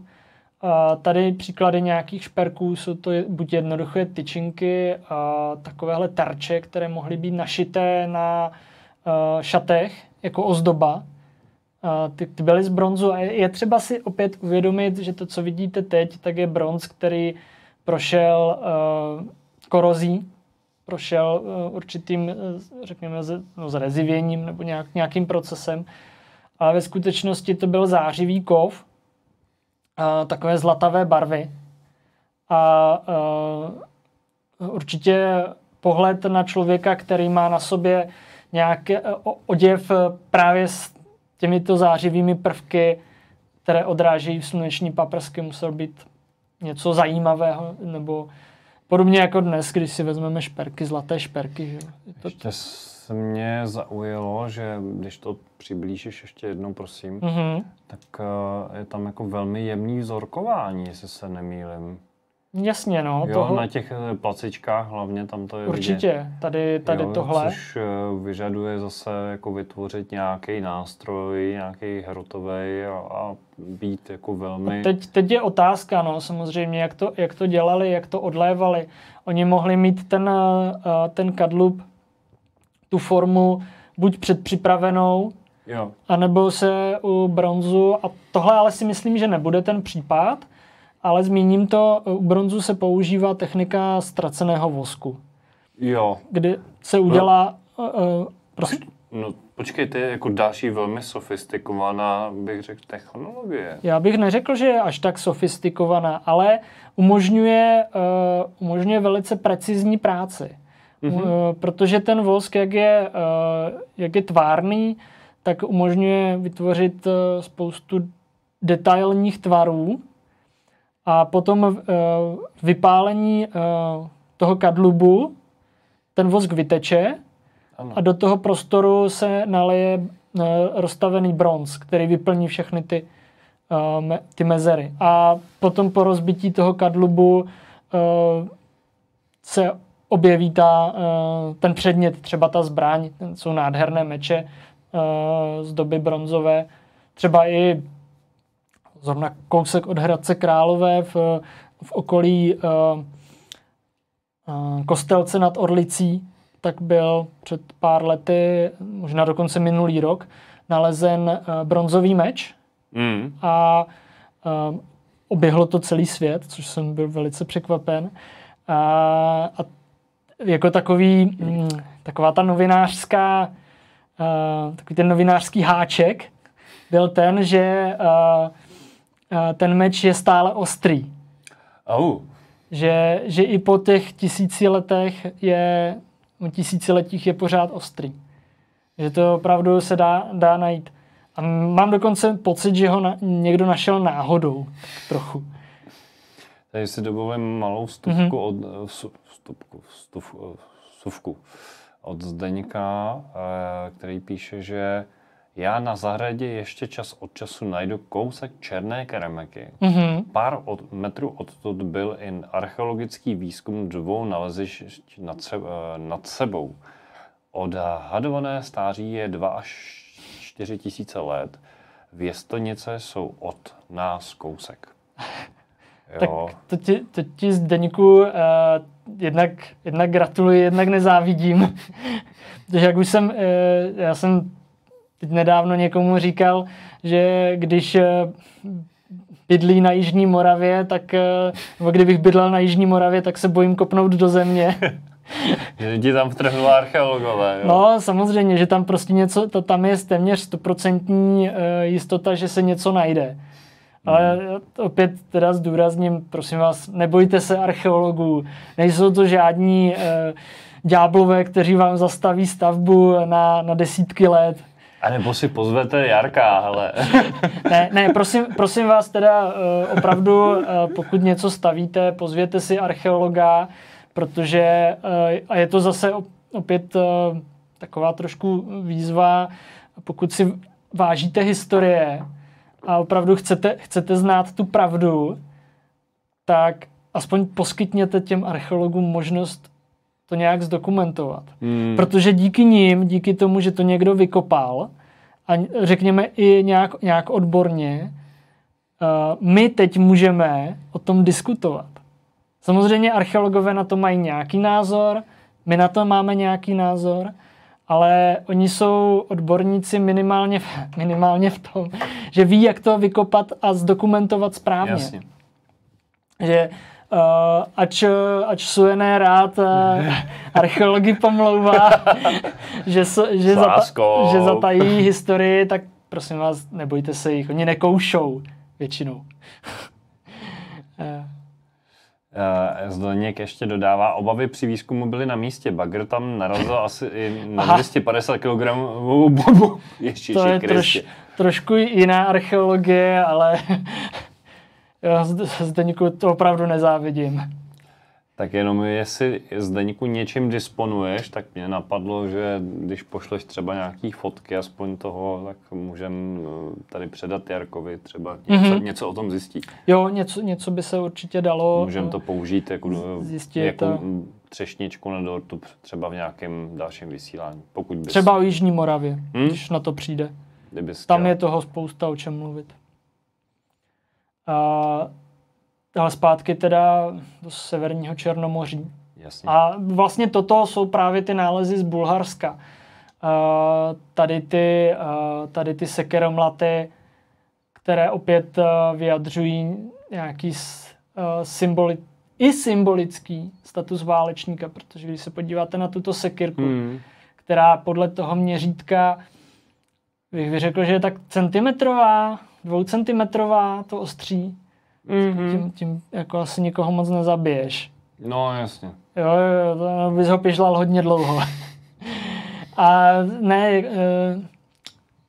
je to docela běžná věc, co se objevuje v archeologii napříč spoustou kultur, a to sice, že některé věci je třeba vyjádřit symbolicky.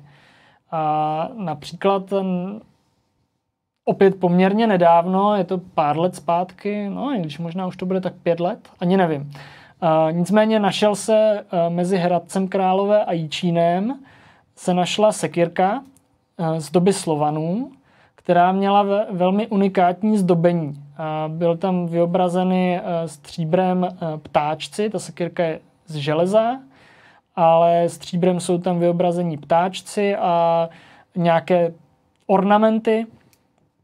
Skoro to až odkazuje na nějakou severskou kulturu, nějaké vikingy. Nicméně ta sekírka, když se na ní člověk podívá, tak prostě moc praktická není. Ať už teda k sekání stromů nebo rozbíjení hlav. Jo, a praktické pro a archeologové došli k závěru, protože samozřejmě tahle sekírka, ač teda unikátní svou výzdobou, tak těmi nálezovými okolnostmi, které nejsou úplně jasné, protože to je detektorový nález, tak nicméně odkazují na třeba nálezy z Prahy, z Jeleního příkopu, z Pražského hradu, tak odkazují právě na ty pohřby mladých kluků, vlastně dětí, nebo na rozhraní toho dětství a dospělosti, kdy oni už dosáhli toho statusu muže, ale ještě nebyli plně válečníci. Už nebyli děti, jasně. Ale neúčastnili se bitev zřejmě. Byli už v určitém takovém mezistatusu toho mladého muže. Mm-hmm. A tihle mladí mužové byli pohřbeni právě s miniaturními symbolickými sekírkami. Yeah. Takže se odhaduje, že i tahle sekírka mohla být symbolickým vyjádřením toho statusu mladého muže. Jasně. A pokud si dovolujeme odvodit takzvanou analogií, tak i tenhle nález mohl mít podobný význam té symbolické sekírky. Tady ještě pár šperků, krom kovů teda i z kostí. Třeba takové krásné závěsky. Opět krásně zdobené rytím. Zase oceňuju jako určitou preciznost, zručnost, jo? Že mnohdy se o našich předcích jako uvažuje, že prostě jako byli v tom jako velmi hrubý, jo, co zpracování materiálu. Určitě a tady se jako můžete krásně vidět, že jako dokázali pracovat jako s velmi jemnou řezbou nebo s nějakým jemným rytím, což je úcta. Dvě věci, jednak ta estetika, ta vychází z nějaké harmonie, z potřeby nějaké harmonie. A ty lidé jsou stejní lidé, jako jsme dnes. Mm-hmm. A tu harmonii vnímají úplně stejně. Mají určitou potřebu k té harmonii. Takže touhle jemnou prací, a tady to jde krásně vidět na tom přiblížení, tak oni opravdu vyjadřují tu harmonii řekněme přírody, nebo toho vnitřního světa. Právě do tady těchto předmětů. Tady potom je zajímavé, že máme takovéhle kostěné předměty, ale máme je i bronzové. Mm-hmm. A ať už jsou to nějaké závěsky, nebo možná i nějaké jiné předměty, to je otázka. Ale já bych typoval, že to jsou šperky, že jsou to nějaké závěsky, které nosili na krku. Děkujeme Kristýně. Ahoj Kristýno, děkujeme za podporu dnešního vysílání. Díky. 200 korun. Jsme rádi, že se líbí. Takže je zajímavé, že jsi to zdůraznil, ta preciznost. Mm-hmm. Opravdu i třeba v hodinách dějepisu je nějak naznačováno, že to byli neotesanci. Tak. Aby vlastně se zdůraznil ten narrativ toho, že my jsme ta vyspělá, jsme ten vrchol, ta evoluce. Já k tomu mám ještě oblíbenou hlášku našeho, nebo oblíbeného moderátora Asian Alliance, kterým je Giorgio Tsoukalos, který používá chicken bones. Aha, jasně. Což je slepičí kosti a narážka na to, jako, že byli primitivové, používali slepičí kosti místo vrtáků. A jasně, teď jde na tu planinu, teď si vzpomeneš, jak mají tam ty hátvary, teď mám okno. Jo, Pumapunku. Na Pumapunku a teď tam vidíte tam velmi precizně řezaný kameny a ty díry. A, jo, jasně, chápu, že to je teď trošku jinde, ale zase je to jako odkaz na velmi rozvinutou civilizaci na nějaký, jako, ať už tam byli mimozemštění nebo nebyli, to teď asi není podstatný. A tadyhle taky vidíme, jako, že civilizace, která jako dokázala být velmi precizní, jemná, vkusná. Samozřejmě ty věci dneska vypadají jako tak, jak vypadají, tak leželo to nějakých několik století v zemi. Jo. Jasně, no. Já ještě tady zareaguji na komentář Katky, že předkové měli hodně času. A já teda, když jsem nad tím přemýšlel, tak jsem dospěl k tomu stejnému závěru.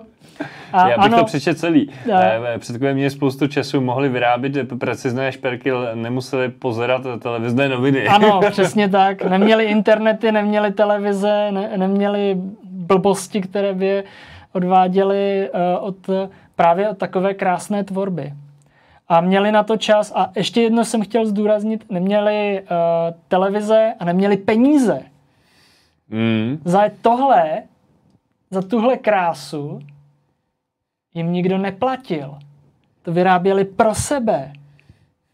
Jo? Nebo pro svůj kmen, pro své příbuzné. Jo. Ano, samozřejmě některé předměty oni mohli směnit za něco jiného, ale i z toho symbolického významu to bylo jejich.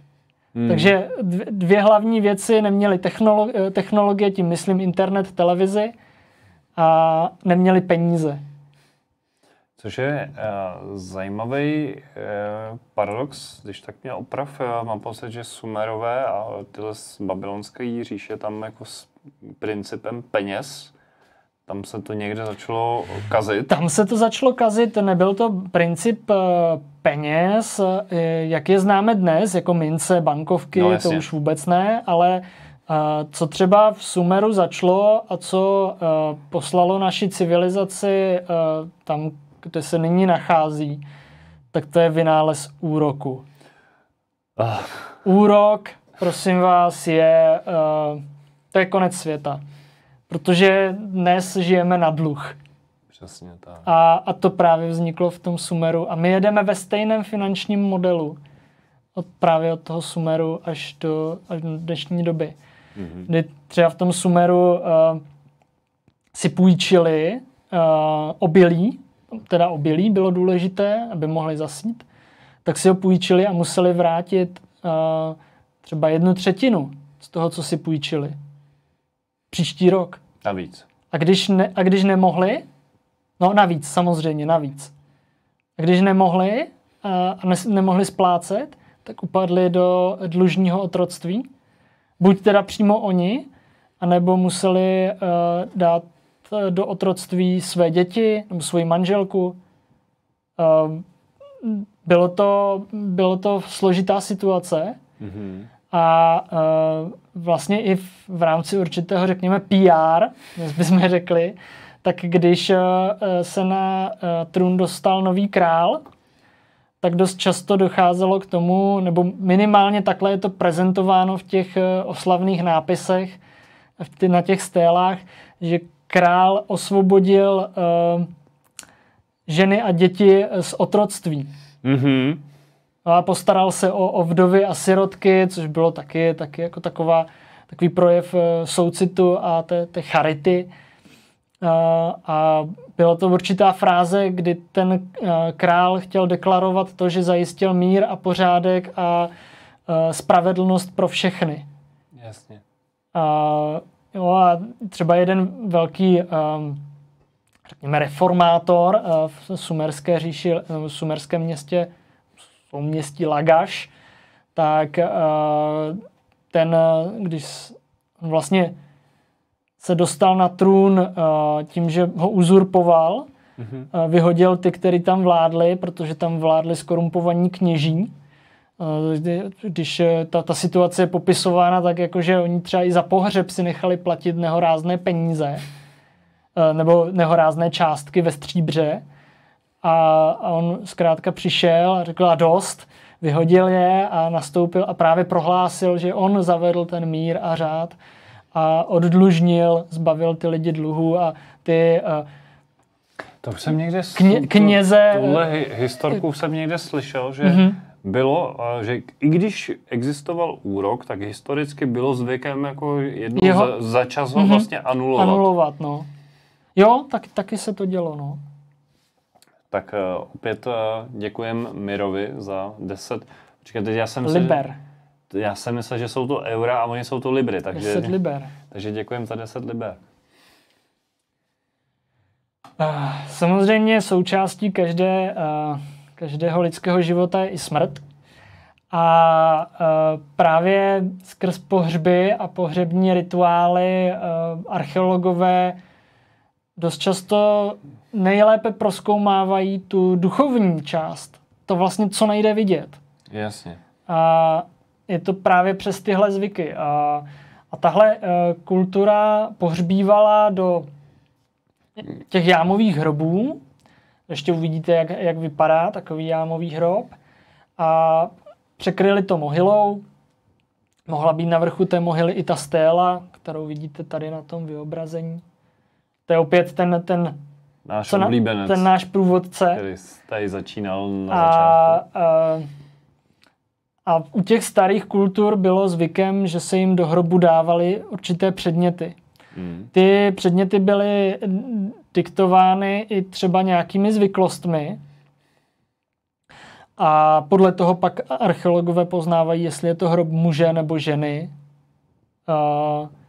A jo, určitá sada předmětů byla mužská, určitá sada předmětů byla ženská, u mužů třeba zbraně, u žen třeba keramika nebo takové kotouče z keramiky, které se používaly při spřádání vlny, zvané přesleny, tak ty se třeba mohly nacházet v těch ženských hrobech.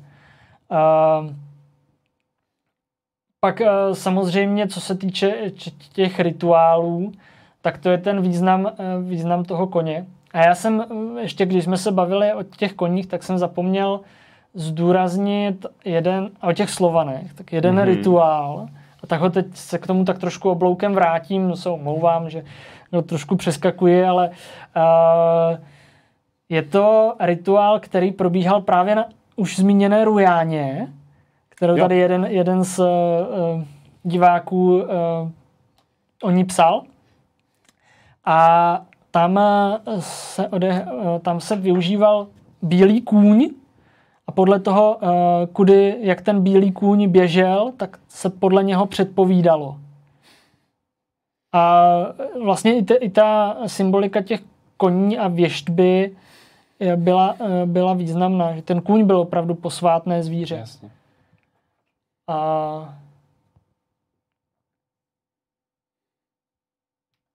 Tady taky z úvodního slajdu trošku jsem zkombinoval 2 obrázky dohromady. Tak toto je právě mohyla kurgan. V té oblasti se používá slovo kurgan. Nevím, jestli je to z ruštiny nebo nějakého z kazachstánských jazyků. Nicméně takhle vypadá mohyla právě v těch kaspických stepích, odkud kultura Jámnaja nebo jámová kultura, chcete-li, pochází. A toto je mohyla v Novoolexandrivce na Ukrajině. Je to opět trošku známá oblast dneska a sice nachází se v Luhansku, až na samotných hranicích s Ruskem. Tahle ta mohyla. A tady vidíte, jak to vypadá, když se mohyla zkoumá. Tady teda archeologové se hodně rozmáchli, protože vlastně skryli půlku té mohyly. Ale je tu vidět, že ta pohřební komora byla ještě takhle obkroužená kamennými deskami. A třeba samozřejmě ty mohyly se neobjevují jenom u těch Indoevropanů, objevují se i u jiných kultur. Jedna z interpretací významu třeba právě takového kamenného kruhu je vyjádření toho univerza, k té kosmovize, kdy ten kruh symbolizuje svět. Ten svět má svoji osu, je rozdělen na 4 části, 4 sekce. Podobně jako jaro, léto, podzim, zima nebo 4 světové strany. Někdy bývají vyjádřeny jako 4 větry, z západu, z východu, ze severu, z jihu. A ta mohyla tím pádem slouží jako model vesmíru. Model toho kosmu pro tu civilizaci.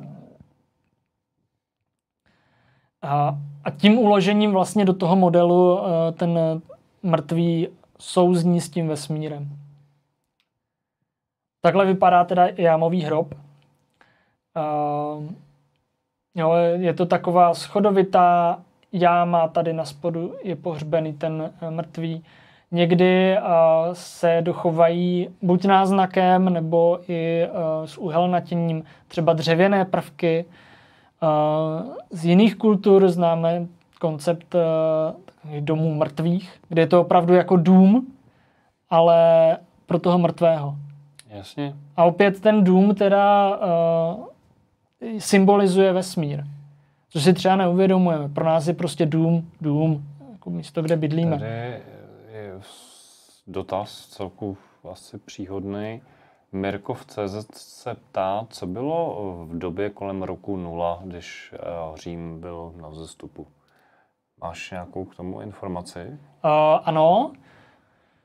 Ten rok, ten přelom těch tisíciletí nebo toho letopočtu, rok 0 neexistuje, to je takové, je vlastně -1 +1, ale je to drobnost, pohybujeme se zhruba v tom tak ano, samozřejmě Řím byl v rozkvětu, tady naše území čerstvě ovládli Germáni, germánské kmeny. Bylo to také období, kdy ten Řím expandoval víc na sever. Rok 50 před Kristem, nebo -50 před naším letopočtem, tak byla to doba, kdy Cezar ovládl Gálii. Tím pádem došlo podle určitých interpretací samozřejmě k tomu, že se rozbila síť obchodních cest mezi Francií, mezi tou galskou Francií a tou tím keltským zbytkem Evropy, to znamená Německo a Česká republika a ty další oblasti, které byly keltské. A došlo k rozpadu té keltské civilizace, který nutně nemusel být násilný. Hodně často se to předkládá tak, jakože ti Germáni vtrhli sem, vyvraždili ty Kelty a jako zabrali si to tady pro sebe. Ale ono to tak nemuselo nutně být. Ti Germáni mohli přijít do relativně prázdné krajiny a mohl to být dost podobný efekt, jako je třeba u Májů. No samozřejmě, když teď odhlédneme od těch teorií, že Májové převibrovali třeba do jiné dimenze nebo odešli s mimozemšťany na jinou planetu, tak podíváme se na tu archeologickou tezi, tak ta tvrdí, že došlo k rozpadu té městské civilizace, protože už to nefungovalo. Už zkrátka to město se nedokázalo udržet. A ti lidé se rozprchli na venkov. A tam žili v těch vesničkách, ale ty města byla opuštěná, rozpadly se struktury, králové neexistovali, úředníci neexistovali, kněží neexistovali. Vrátilo se to o několik století zpátky, možná i tisíciletí. A je třeba si uvědomit, že možná něčemu takovému čelíme taky. Teď jsem to tak jako měl v hlavě, říkám si, možná je to téma, který se nás dotýká, jo? Že jsme v situaci, kdy máme sice velkou města a stavíme ofisy, ale v zásadě jako fabriky už jako v městech jako nemusí být. kanceláře sice fajn, ale všechno se řeší přes počítače, takže určitě. Je to jenom určitý dozvuk. Jo? Kdyby došlo třeba k blackoutu, a to významnému, existují určité sluneční cykly a sluneční erupce. Někdy jestli to bylo půlka nebo konec 19. století, tak došlo k masivní sluneční erupci, která zasáhla Zemi a byla vidět polární záře až na Kubě. A naštěstí v té době ještě elektronika nebyla tak rozvinutá, ale už byly telegrafy a někteří telegrafisté byli zasaženi elektrickým proudem, protože ty dráty byly vlastně přepnuté, přebitý tím elektromagnetickým zářením nebo tím vlivem toho slunce. A odhaduje se, že právě i něco takového může postihnout nás. Ale vlastně už postihlo, protože k něčemu takovému došlo třeba v Quebecu, v Kanadě. Mm-hmm. Jo, ale samozřejmě tihle lidé s tím problém neměli. Jo, protože žili tímhle jednoduchým způsobem. Tady ještě pár příkladů, jak mohly vypadat ty hroby. Mě docela zaujalo právě tady ta pozice těla, která je v archeologii velmi neobvyklá. Ten člověk musel být pohřben zvláštním způsobem. Nedokážu si tu pozici vysvětlit. Tak jako pozice takového žabáka. Kdyby to byla žena, tak já řeknu, že to je pozice rodící ženy. To je zajímavá myšlenka. Nevím, jestli je to žena. Ale jo, děkuju za úplně mě to tam takovou myšlenku, naskočilo, která by byla možná i odůvodněna. Že kdyby šlo o ženu, kdyby šlo o třeba umřela u porodu nebo něco, tak... Nemusela ani, stačilo to symbolické vyjádření toho, že je to žena. A nebo že je to žena, obecně. Jo, určitě. A teď se dostáváme můžeš to tam vrátit zpátky? Já jsem určitě zapomněl nás skrýt. Aha, určitě. Tak ještě tady vlastně jsme se bavili o tady těch dvou kostrách. Jo, takže proč tady, ty kostry? Tak... Tady. Ty jsou v pozici té rodící ženy. Ano, ani samotného mě to nenapadlo, děkuji. A teď ten odkaz teda, co se dělo potom, kdy ta kultura Yamnája se rozvinula. Došlo k tomu, že se expandovala směrem na západ do oblasti Polska, do oblasti Čech a až do Holandska, ale i třeba do Dánska, tady do Skandinávie. Je třeba si opět uvědomit, že třeba tady ta oblast severní Skandinávie byla prakticky neobyvatelná. V té době řekněme s tou úrovní, s tou technologickou úrovní, jakou měli oni, se jim to nevyplatilo tam žít. Takže obývali hlavně to pobřeží. To Dánsko bylo ještě relativně obyvatelné. A transformovala se tady ta kultura do takzvané šňůrové keramiky, která se nacházela teda i u nás. A máme bohaté pohřby z téhle šňůrové keramiky. Šňůrová proto, že, jak už jsem říkal, bylo to zdobeno šňůrou. A s příchodem téhle šňůrové keramiky nastoupily i nové tradice.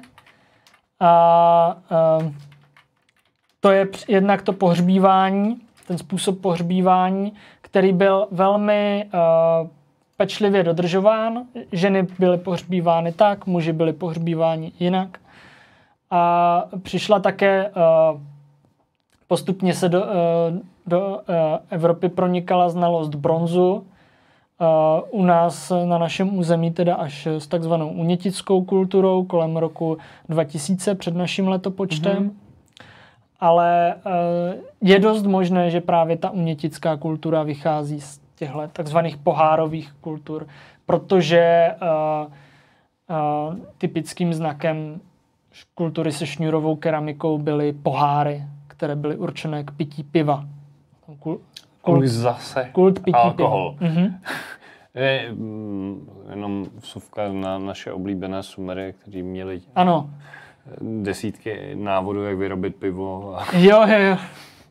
Tak a samozřejmě i mohylové kultury v době bronzové, tam už se o těch Indoevropanech uvažuje velice vážně.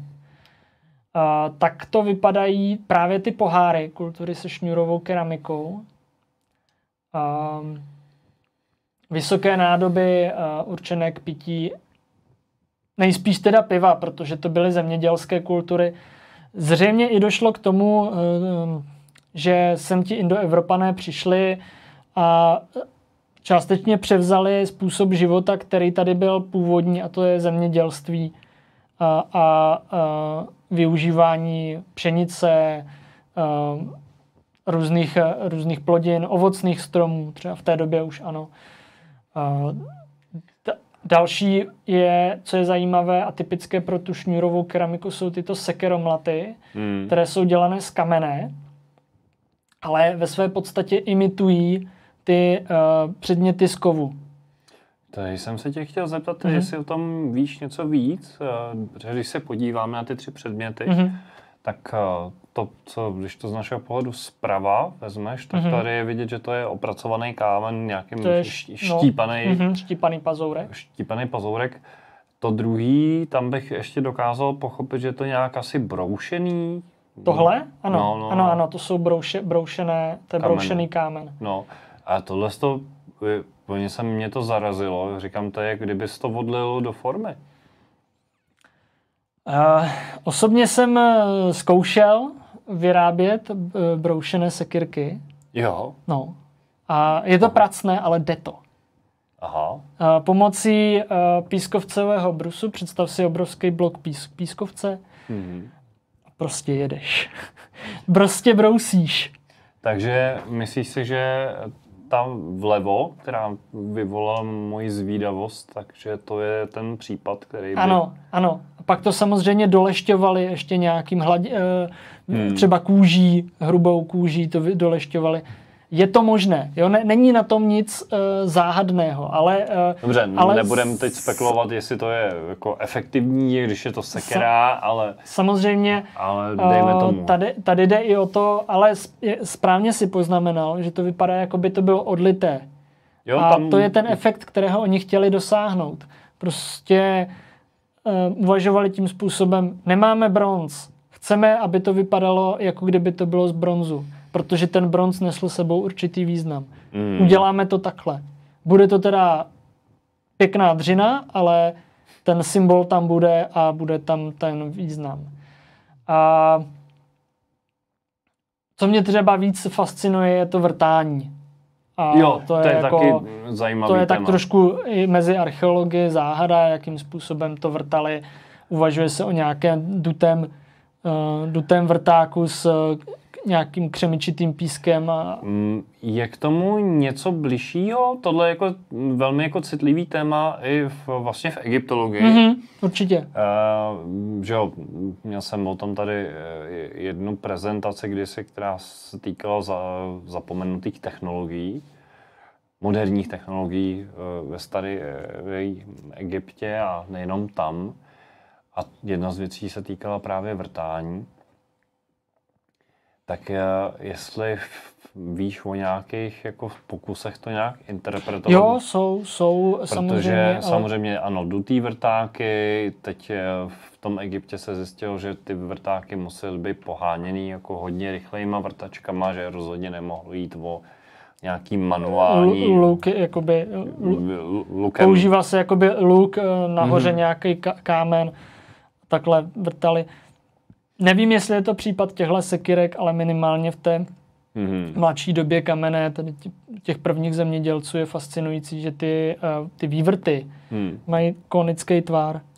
A to se nepovedlo zatím spolehlivě rekonstruovat, jak dosáhli toho konického tvaru. No, tak to je ještě větší maglajs, protože to znamená, že musíš mít vrták s konickým hrotem, že jo? Jakoby, nebo nějakým způsobem, aby se to zužovalo. Neví se. Nebo naopak rozšiřovalo, to je taky možnost, ale Zkrátka nepovedlo se to. A tohle mi přišlo jako nejzajímavější, a proto to dávám i na závěr. Jasně. Je to vlastně odpověď na všechny ty vaše otázky ohledně toho, jestli jsme Slované, nebo Germáni, nebo Keltové, nebo kdo. A jsme Indoevropané. Máme v sobě všichni kus právě z téhle kultury Yamnaya, ale máme v sobě i odkaz prvních zemědělců, což je ta oranžová část, a máme v sobě i odkaz lovců mamutů, což je ta modrá část. A když si všimnete, tak my jsme na 5. místě, protože tady ta tabulka je seřazená podle poměru té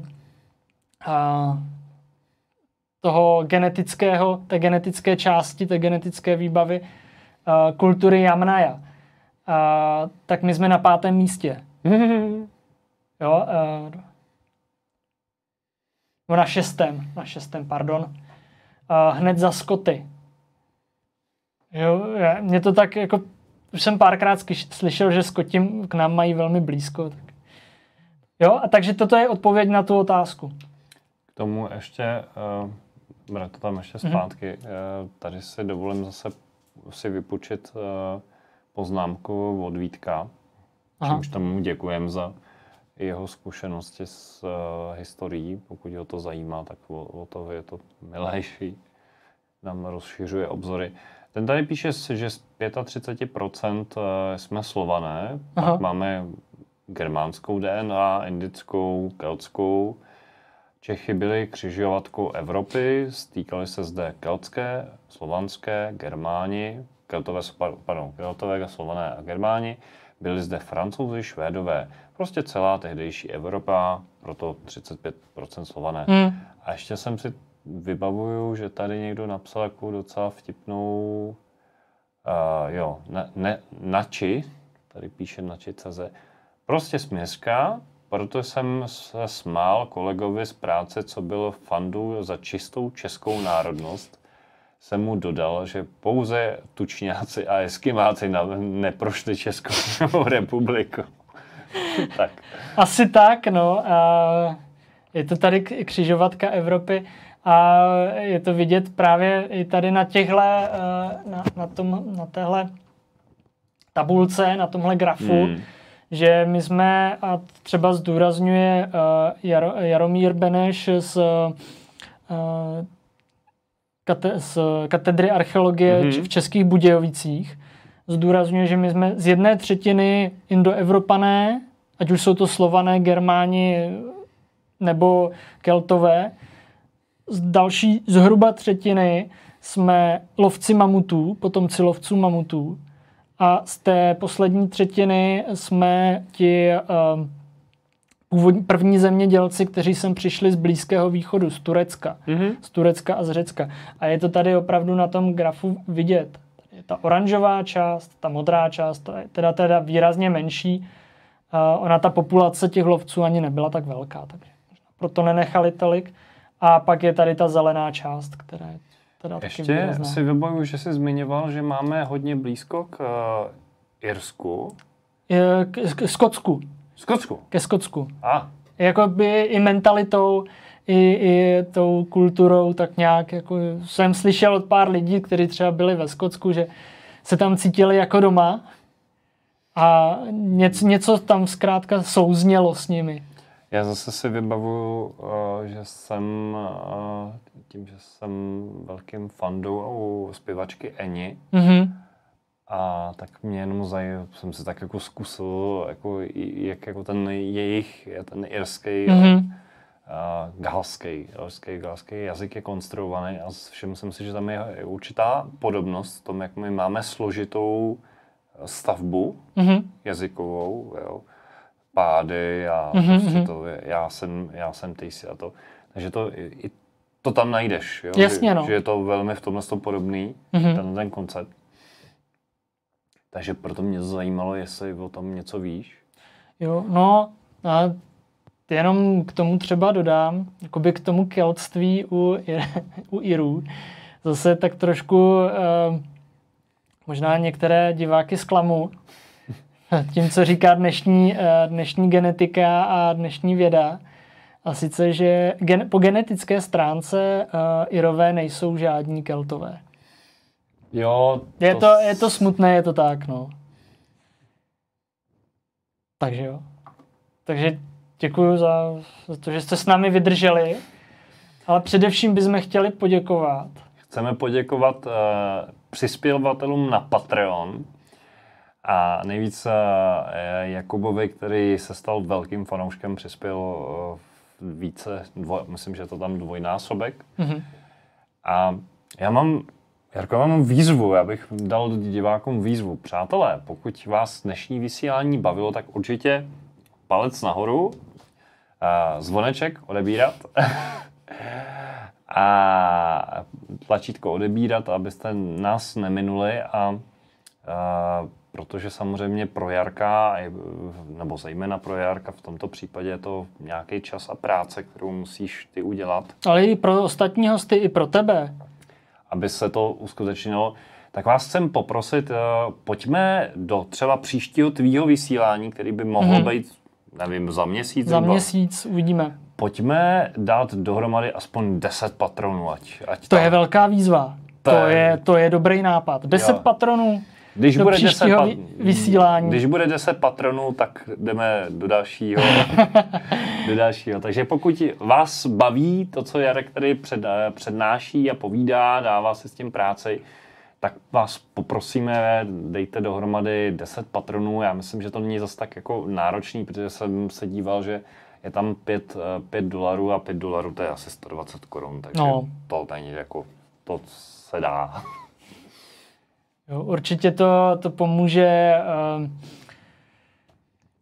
jednak Suenému, jednak mě i dalším Sueného hostům, kteří se můžou tady právě díky jemu vyjadřovat a přinášet vám tyhle úžasné věci. A úplně na závěr mi dovolte zmínit, že jsme se bavili o slovanství a vím, že se mě na to pár lidí ptalo, jestli mám nějaký knížky o Slovanech, jako o slovanské kultuře. Tak jsem si vzpomněl, že skutečně mám, moc jich teda jako není, ale mohlo by se to někomu líbit. V prezentaci to nemáme, ale když navštívíte eshop.suene.cz, tak to najdete, tak mi dovolte jenom aspoň odcitovat. S Jarkem můžem přečíst aspoň tituly. Tak já přečtu první. Je tady knížka od Jana Hanuše Maháchala, jestli to už správně, Bájeslovní Slované. Jestli můžeš když tak zmínit tu další. Staročeské zpěvy hrdinské a milostné. A další knížka je tady Roman Konařík o bozích a lidech, což odkazuje zjevně na slovanskou kulturu. A uzavírá to 4. titul. Opět od Romana Konaříka Slovo o pluku Igorově. A tady bych jenom dodal, že Slovo o pluku Igorově je významný epos, významná literární památka, ve které se právě objevuje ta slovanská mytologie. Takže není to nic, co by bylo vybájeno jako moderními autory, ale je to autentický dokument. Super, děkuju. Tady ještě rychlej dotaz od Zdenka. Prosím tě, nevím, jestli na Patreonu, on se ptá, jestli může používat kryptoměnu.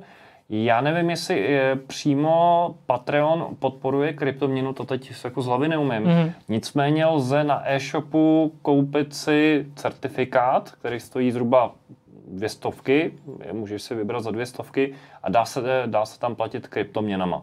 Případně se mi můžeš ozvat bokem, já myslím, že se známe i mimo nějak na Facebooku a nějak se domluvíme. Takže děkujem. Díky, Jarku, děkuju. Díky, bylo to skvělý. Bylo to skvělý, jako wow, jako jsem byl nadšený, jako co si zase vnesl do tohoto prostoru jako za úžasný historický záležitosti. A velmi mě bavilo jako být zase tím, co jako přihazoval. Jako já děkuji za tvou podporu a za možnost u tebe být a odprezentovat tady takovéhle zajímavé věci, které jsou aktuální. Jo, dotýká se to těch našich kořenů. Tak jo, přátelé, takže ještě jednou připomínáme výzvu. Přátelé, pokud chcete, aby se tady Jarek objevil, já doufám, že už za měsíc, tak pojďme dát dohromady aspoň těch 10 patronů. 10 patronů a pojedeme dál. Já vám moc děkuju ještě jednou Jarkovi a budu se brzy těšit na viděnou a naslyšenou. Pokud si dobře vybavuju v našem vysílacím plánu, tak naše kamarádka Alex se tady objeví ve středu a já mám bojový úkol zpracovat, mám rozdělenou velmi zajímavou přednášku na téma fyzické důkazy o mimozemšťanech. Tak to bude hodně zajímavé. Které se podařilo nastřádat myslím, že teď jako od roku 2017, až mě to překvapilo, když jsem si to uvědomil, že ty věci tady jsou. Jasně. A že jsou opravdu akademicky jako podložený. Jo. Nebudem tvrdit, že jsou akademicky všeobecně akceptovaný, to ne, ale řekněme, použijí toto akademický paradigma k tomu, aby byly ty věci zkoumané, což myslím si, že už je samo o sobě jako docela dobrý krok. Jasně, no. Posouvá se to. Takže ano, posouvá se to. Tak jo, mějte se moc krásně a budeme se brzy těšit na viděnou a naslyšenou. A samozřejmě, kdybyste chtěli, pište dotazy pod video a odpovíme. Mějte se fajn. Díky, že sledujete náš kanál Suoné Universe. Budeme velmi rádi, když zůstanete s námi ve spojení. Dejte prosím našemu vysílání palec nahoru, klikněte na tlačítko odebírat a na zvoneček. Sdílejte nás prosím na sociálních sítích. Podpořte prosím naši práci trvalým příkazem na náš transparentní účet, alespoň 100 korun nebo 4 eura měsíčně. Navštivte naše stránky darujme.cz/Suoné Universe a staňte se patrony některého z našich projektů. Svoji podporu můžete vyjádřit také tím, že nakoupíte zboží v našem e-shopu na adrese e-shop.suoné.cz.